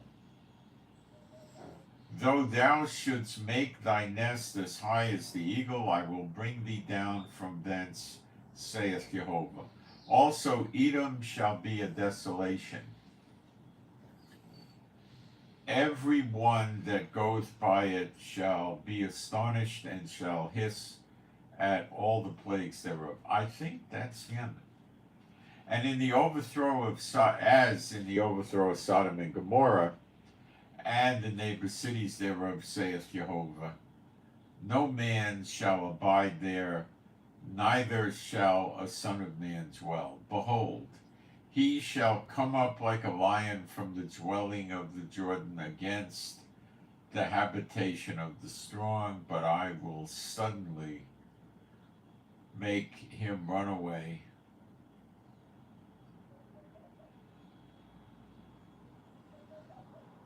I will suddenly make him run away from her. And who is a chosen?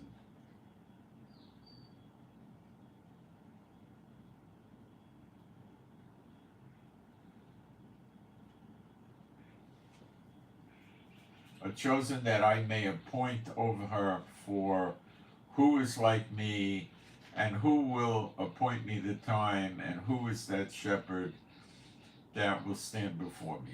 Either the two witnesses or Yeshua is my best guess. Therefore hear the counsel of Jehovah that he hath taken against Edom, and his purpose that he hath purposed against the inhabitants of Teman.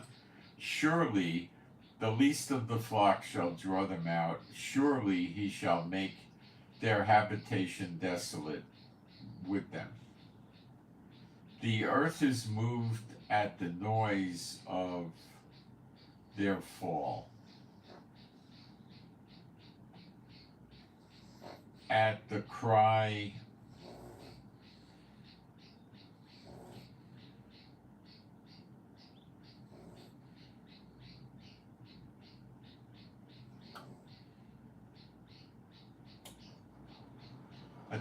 the noise thereof was heard.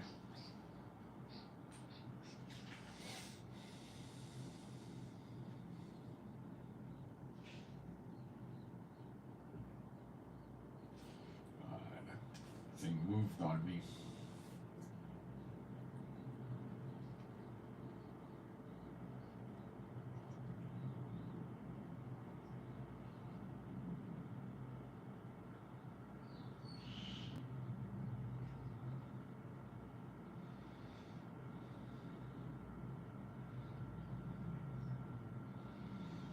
Well, I'll just jump around through this. I'm not going to read the whole thing. We'll be here a long time, and my primary purpose is Elam.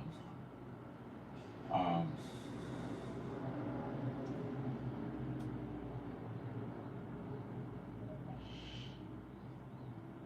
right, I'll pick it up at 19. That's where we're left off. Behold, he shall come like a lion from the swelling. Okay, we covered that.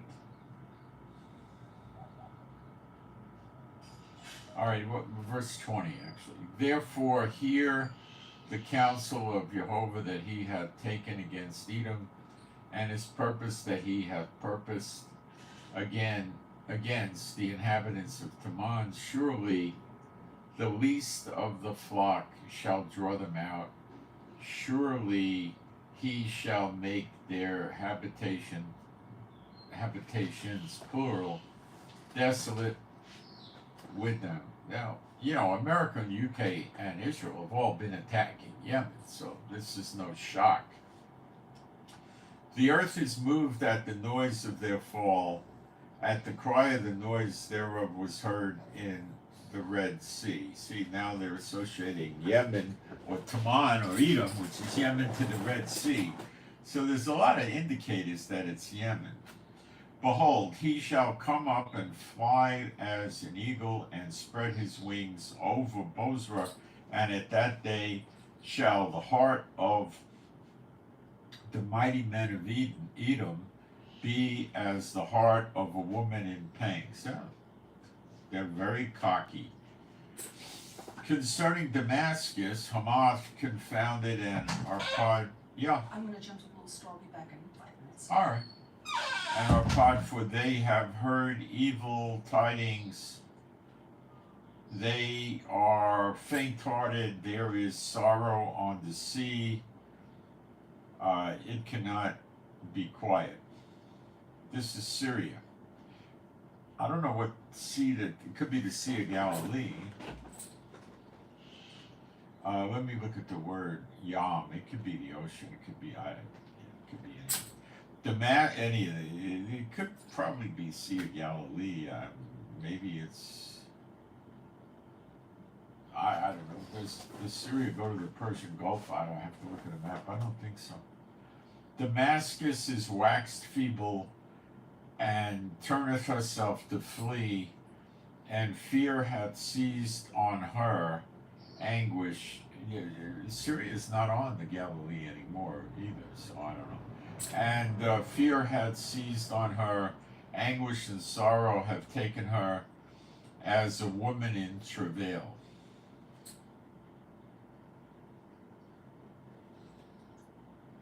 So she goes. It's sure sounding like it's for today, but it may not be. It's looking good in my book. How is the city of praise not left the city of my joy? Well, King David ruled that at Damascus at one time. Wherefore her young men shall fall in her streets, and all the men of war shall be cut off in that day, saith Jehovah of hosts, and I will kindle a fire in the wall. Now that day could be the Zechariah 12 day, and we could be right on top of Zechariah 12 too. And I will kindle a fire in the wall of Damascus and consume the places of Ben-Hadad. Concerning Kedar and concerning the kingdom of Hazor, which Nebuchadrezzar king of Babylon shall smite, thus saith Jehovah, arise you, go up to Kedar and spoil the men thereof, their tents and their flocks shall they take away. They shall take to themselves their curtains and all their vessels and their camels, and they shall cry unto them. Fear is on every side. Flee, get you far off, dwell deep, O you inhabitants of Hazor, saith Jehovah, for Nebuchadrezzar king of Babylon hath taken counsel against you, and hath conceived a purpose against you. See, he refers to the United States leader, the president, as this Nebuchadrezzar in Jeremiah 50:51. So he could be referencing the president of the United States here. Could be. Arise, get you up unto the wealthy nation that dwelleth without care, saith the Lord. I would expect that to be Saudi Arabia, which have neither gates nor bars, which dwell alone. And their camels shall be a booty, and the multitude of their cattle a spoil. And I will scatter into all winds them that are in the utmost corners. And I will bring their calamity from all sides. That means Saudi Arabia gets it. Therefore saith Jehovah, and Hazor shall be a dwelling for dragons and a desolation forever, and there shall no man abide there, nor any son of man dwell in it. The word of the Lord came to Jeremiah the prophet. Okay, so we covered that. That's Elam. So does all this have to happen right now? Well, I think it will. I don't really know for sure if Iran's going to attack tonight. You got to understand this, really. I'm going to lay this on you. Iran itself may not understand if they're going to attack tonight. Just because they said they were going to do something doesn't mean they're going to do it. They're profound liars. I got an email.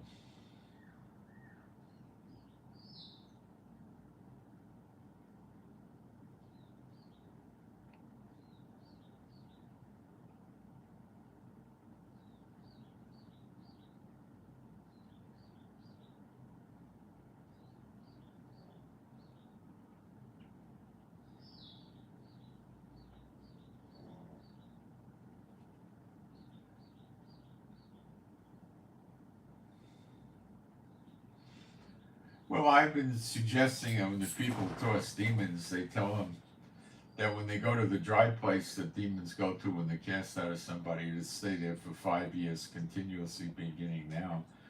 Someone wrote back and said, well, I think 6 months is enough. I think that's hilarious. Yeah, good, if you want. It probably is enough. I think the person's right, but I just like 5 years. But if you like 6 months, please be my guest. I roll out the red carpet. Have a good time. I think it's funny. Okay, they don't think it's funny, but I do. The demons don't think it's funny, but I do. Let me look at the chat and see if I have questions, because I do try to answer questions, believe it or not.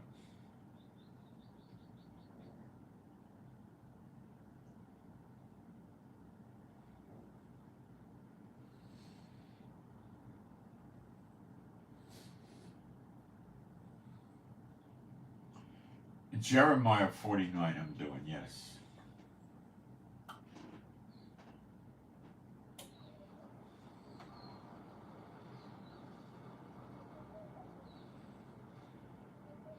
Yeah, you're quoting the rapture when you say we are still alive and left but caught up.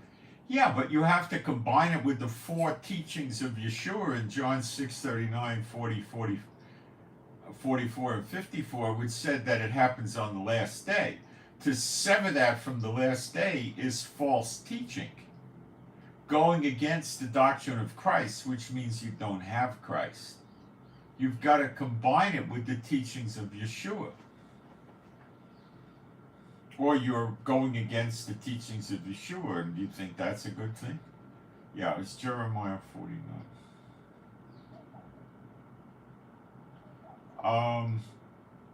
And this opens the door for, look, there's a lot of possible scenarios.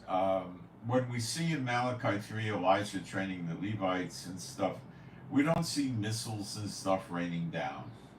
And he's burning the dross out of the Levites. And if they already had everlasting life and the Torah was in their heart, they had a heart of flesh, why would he have to burn the dross out of them? So it happens before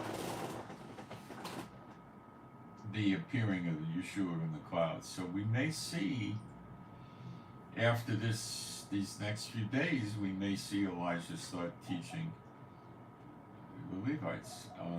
The two witnesses may emerge. Do I think the two witnesses may have a hand in this attack on these nations? Well, if they did, then we would be at Zechariah 12. It's possible. I'm not expecting it. It could be, but I don't think so. I've learned that we get the prophecies and they give us a general overview. But that's really all we get. To try to pin it down to what day it's going to happen is pretty rough. When it happens, but it's rough stuff, guys, to try to get all this precision with not only timing but all the details. I have found scriptures that, when you go to Psalm 83, this is what I've gleaned out of it, okay? Edom is Yemen, Ishmaelites is generally the Arabs at large, Moab is South Jordan, Hagarenes is Syria, Heal or something is Lebanon, Ammon is North Jordan, Amalek is a small peninsula, Philistines is Gaza, and Tyre is Lebanon, and Asher is Iraq.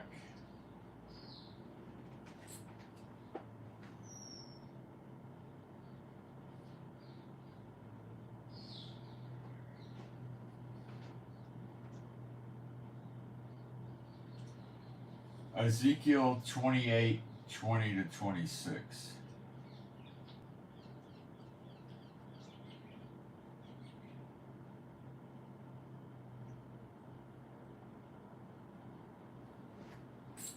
Again the word of Jehovah came unto me, saying, Son of man, set thy face against Zidon, and prophesy against it, that's in Lebanon, and say, Thus saith Adonai Jehovah, Behold, I am against thee, O Zidon, and will be glorified in the midst of thee, and they shall know that I am Jehovah when I shall have executed judgments in her, and shall be sanctified in her, for I will send into her pestilence. That's not a good translation. It's hits. Like the plagues on Egypt, the word, it's not really plagues, it's a hit. The 10 plagues is the 10 hits. That's the better translation from the Hebrew. And blood into her streets. And the wounded shall be judged in the midst of her by the sword. upon her on every side.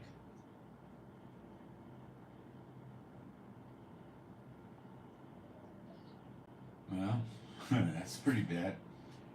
And they shall know that I am Jehovah, and there shall be no more a pricking briar unto the house of Israel. Well, that's definitely Lebanon, right? Nor any grieving thorn at all that are round about them. Well, so at about the same time, what are the grieving thorns? I'll go through it with you. Yemen, Gaza, Lebanon, Syria, Iraq, Iran.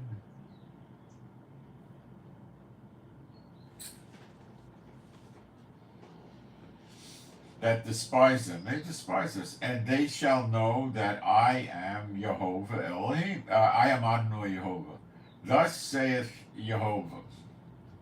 Thus saith Adonai Jehovah. When I shall have gathered the house of Israel from the people among whom they are scattered, and shall be sanctified in them in the sight of the heathen, then shall they dwell in their land that I have given to my servant Yaakov. This is the next great Exodus. And they shall dwell safely therein, and shall build houses and plant vineyards, yea, they shall dwell with confidence when I have executed judgment upon those that despise them round about them, and they shall know that I am Jehovah Elohim. Well, this takes us to Zechariah 12, the siege. So is this actually the time of Zechariah 12 going to happen?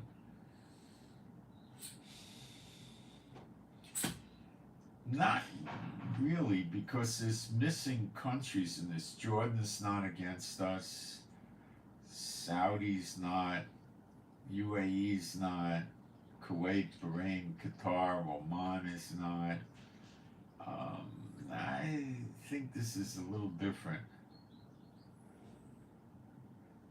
You know, and this attack may be predominantly against, well, you see, it's very difficult to figure everything out, but this attack may or may not happen. You have to understand, Iran could still be bluffing.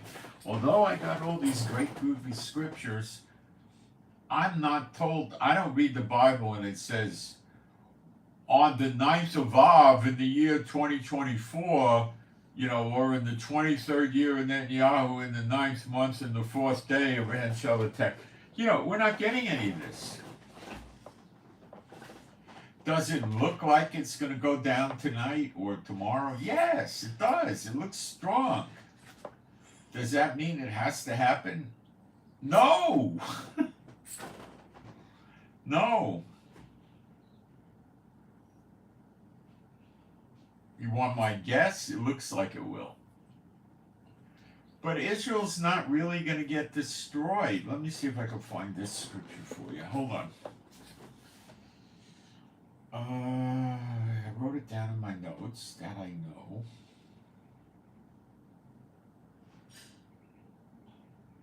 Oh, prayer requests. Okay, forgot. Let's do the prayer requests. For MF, Mike Frank. MF, Mike Frank, MF. Prayer to stay on the correct biblical path. Prayer request for MF to stay on the correct biblical path. Next prayer request is for TH, Tango Hotel, TH, Tango Hotel, TH. Pray for a rapid and correct fixture of a shower. Yeah, in Europe they call it a douche. A shower, you know, you water the thing spout over your head, right? I believe this person lives in public housing, and it's in Europe someplace, and it's quite apparently insane to get them to fix something and fix it correctly. So we want to see for TH, Tango Hotel, a rapid fixing of the shower that's correct. Okay, so those are the two prayer requests for today, and I will delete them off my notes so I don't forget whether or not I did them or not. I usually remember the material I covered, but I don't always remember the prayer requests.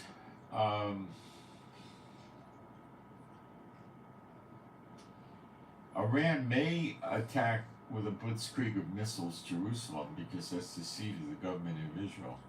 And I just want to prepare you. It's not far-fetched to say that they might wind up hitting the Dome of the Rock. No, I'm not going to laugh, am I?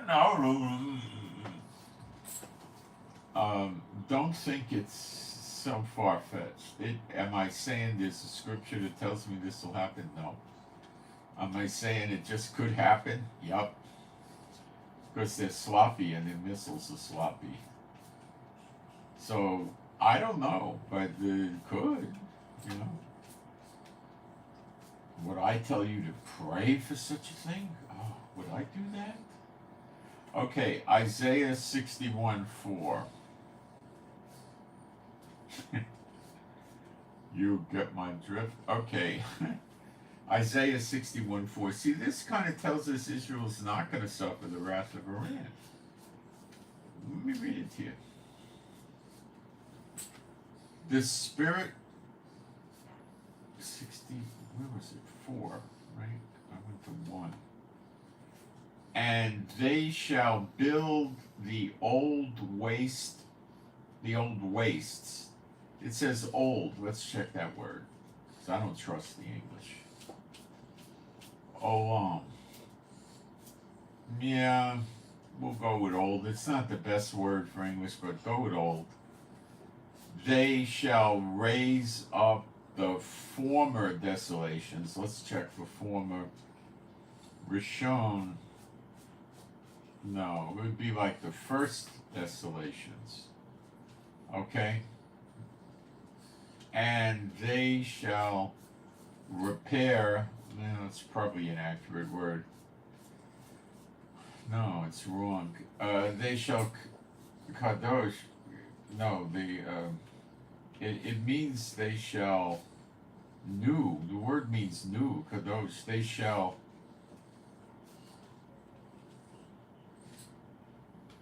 Why didn't they translate it this way? Kadash, rather. I'm sorry. Kadosh is only Kadash. It could mean new, repair. Usually means new. So I think what it's trying to say is make new the waste cities, the desolations of many generations. So it's saying make new or repair the waste cities, the desolations of many generations. So it's throwing back by saying these cities were desolate for a long time. Like Capernaum. So it's been desolate a long time. The Israel Antiquities people have it. It's an exhibit. And you've got to pay to go in and look around, and there's rooms there and stuff, you know. So yeah, I mean it's no, the Catholic Church actually has that. Yeah, they had a lot of stuff grandfathered into them before 1948. Well, pre-1948, that got grandfathered in post 1948. So they do charge you admission to go in. The Catholics do. They have a house there. I'll tell you, this is funny. They have the ruins of the house, and they say Peter lived in the house.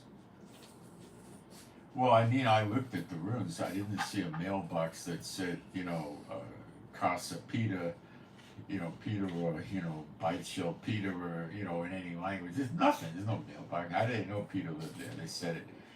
And then what they do? They built a Catholic meeting place, a church, if you will, right over it. And they're saying, Peter shall build my rock, or they're saying they're the church, And then they got a graven image metal statue of Peter about 50 or 100 feet away. Cuckoo, cuckoo. All right.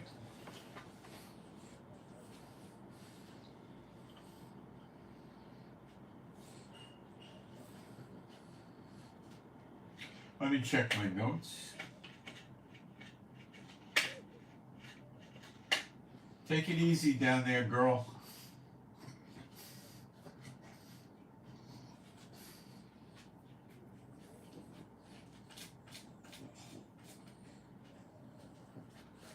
I don't know if I told you this. The Abraham Lincoln aircraft carrier group's chugging over to the Mediterranean, and Secretary of Defense Austin told them to put their foot on the gas pedal and speed it up.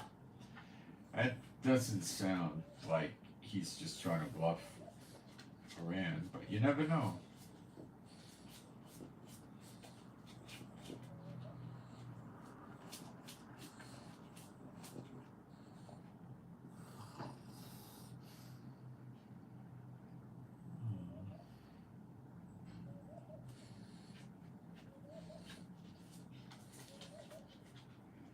So, you know, when you read that Isaiah 61, I should have bumped it up a couple of verses for you. I could do that right now.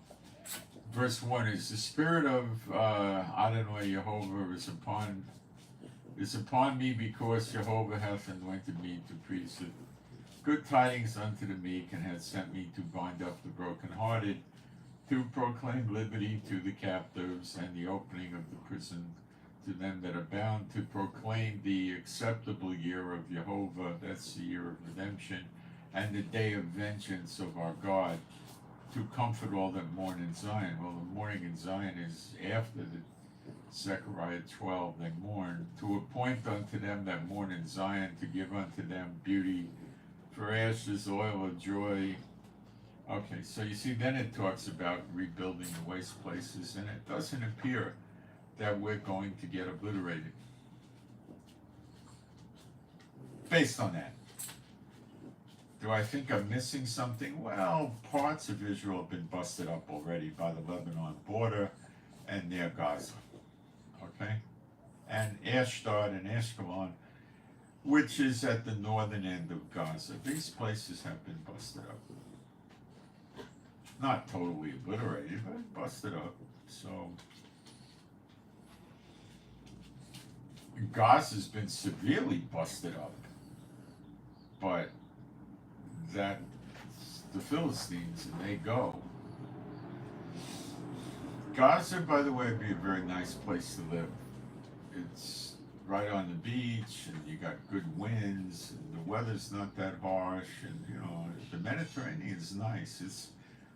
It's, I would guess, nicer than the Atlantic and the Pacific, but nothing like the Caribbean, which is beautiful, gorgeous, you know, nothing like that. But it's a step up from the Atlantic and the Pacific, which are, you know, murky, dark green, and the Mediterranean is kind of that way too, but it's warmer, I guess you would say, you know, but Sea of Galilee, by the way, isn't so groovy. When you walk around in it, there's a lot of rocks on the bottom with that green slimy stuff on it that you could slip on, and you don't know what you're stepping on in there. I don't like it. I've been in it, I don't know, 10 times maybe. I don't like going in it. I don't like it at all. It's not all that recreational. There's small beaches with sand, and yeah, you can go there, and you know, but it's not that great. It really isn't. And it's not so great. Doesn't, you know, it's all right, I guess. You know, going out on a boat is kind of okay, and you know, eating at the shore of the Galilee in a restaurant where you're right up, you know, maybe 2 meters or 1 meter from the water's edge, that's very, very nice. Very nice. And they got fish in there that people tell me is a tilapia, but they call it St. Peter's fish. It has a lot of bones. So if you don't mind pulling bones out of your fish, it's quite tasty. But some restaurants will serve you a fillet with a bones are out, and that's the way I go with that. But yeah, I mean, I would say it's very enjoyable. You sit right by the edge of the Galilee. And different restaurants are set up that way, and some are indoors, and some have outdoor seating where they have a aluminum canopy over the seating, and there's a fence about waist high that is stops you from falling down into the water or something like that. So if you got kids that have to climb over the fence, and it's not a low fence per se, it's probably a meter high or something. So that is really nice. Okay, that's nice. When it's 95 degrees out, it's not so nice, but it's nice. The winters here, now I'm assuming the weather will change with redemption, but that's an assumption. Only when you go out in the winter, usually in the daytime, like midday, it's going to be in the 50s on a cold day. So you could sit by the Sea of Galilee in the winters, even in the rain, But these restaurants also have an inside, you could do that. And then there's what's called the promenade, which is about 300 meters, 400 meters from the road to the Sea of Galilee, and it's full of shops and restaurants, and they have sidewalk cafe. You could eat outside or inside. And, it's a rather nice little quaint place.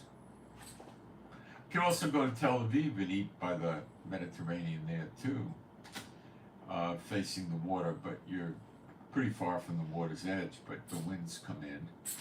And Nahariya is a sleeper. They just missile attacked it last night. That's on the Mediterranean, 7 miles south of Lebanon. And that's a beautiful place. And you got Haifa is beautiful. It looks like San Francisco, kind of. Like a European San Francisco with hills and mountains. It's really nice. There's a lot of nice places. Eilat in the winter, head down to Eilat. You get, in the middle of the winter, you get like temperatures, the highs, high 60s, low 70s for the winter. That ain't bad. I don't know how quick I would be to go swimming, but I would do a jacuzzi. You could sit outside, A lot's now a tourist trap more than anything, but it's a pretty place, Jerusalem's up high, 2,500 feet, so you don't have the heat in the summer of any great extent, but it snows and gets below 32 in the winter. The summers are mild, the winters could be pretty rough in Jerusalem. I've seen like 3 feet of snow, come in there. I mean, you could go 5 years or 10 years without any snow, and then it could snow. It's not an everyday thing. Look, I've seen San Francisco snow. Doesn't stick, but it snowed. It's rather exciting to go down those hills when there's a little bit of snow on the ground, let me tell you.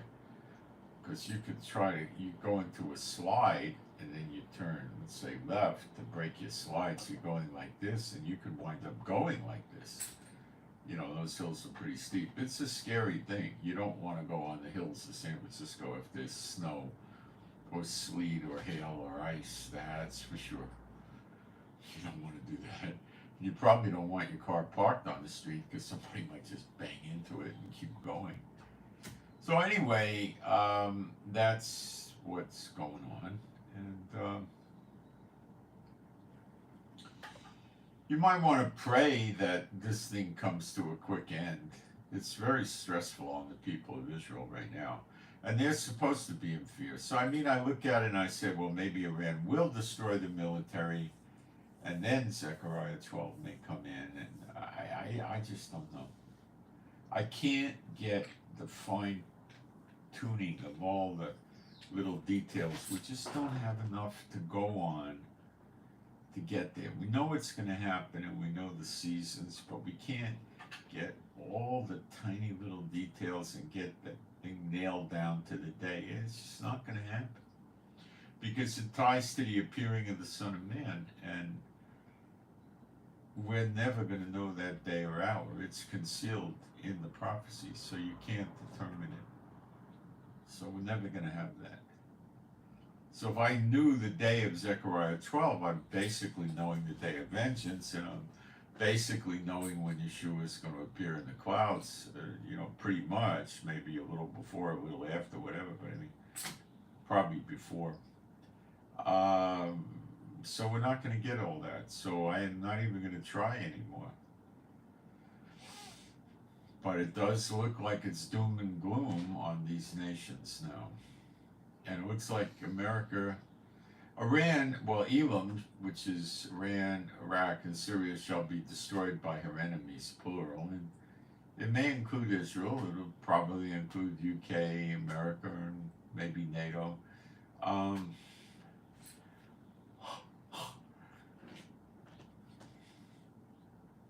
And I think I believe America was trying to negotiate with Iran and saying, oh, just do a payback strike and let it go, and we'll let it go. And Iran, basically just, hung up the phone on them, boom, slammed the phone down. You big Satan Yankee dogs or something, I'm just making this up, but they're not interested in hearing what America has to say. And this will probably cause the sleeper agents to be launched. Russia's mad, they're invaded, Iran will soon be mad, and China's always been mad. But they're cold and calculating. And they don't like chances. They don't take chances. How reliable of an ally they are to Iran and Russia remains to be seen. I doubt they're that reliable. But then again, neither is America, are they? So prayers are appreciated for me, Moshe, my wife, for our peace, safety, protection, joy. Pray we don't have to go into the bomb shelters. Offerings are drying up again. I don't know why. Seems that when I come up with really good Bible studies, they dry up. I don't know why. I don't know. Pray for our finances. Pray for our animals and pets, which are all rescues. Pray for better videos. Pray for the peace of Jerusalem. And I send my shalom to all those who love Yeshua HaMashiach. And I hope you got something out of this. You can email me with questions. I'll try to help if I can. And that's what I got for now. And make sure you subscribe so when the eggs hit the fan, I'll be doing live streams and you'll get notices of it. And if you don't mind, hit the thumbs up button so I get some, it helps with the algorithm. So it takes you 2 seconds to hit the thumbs up. So would appreciate it if you did that. And Moishure's out. Thank you.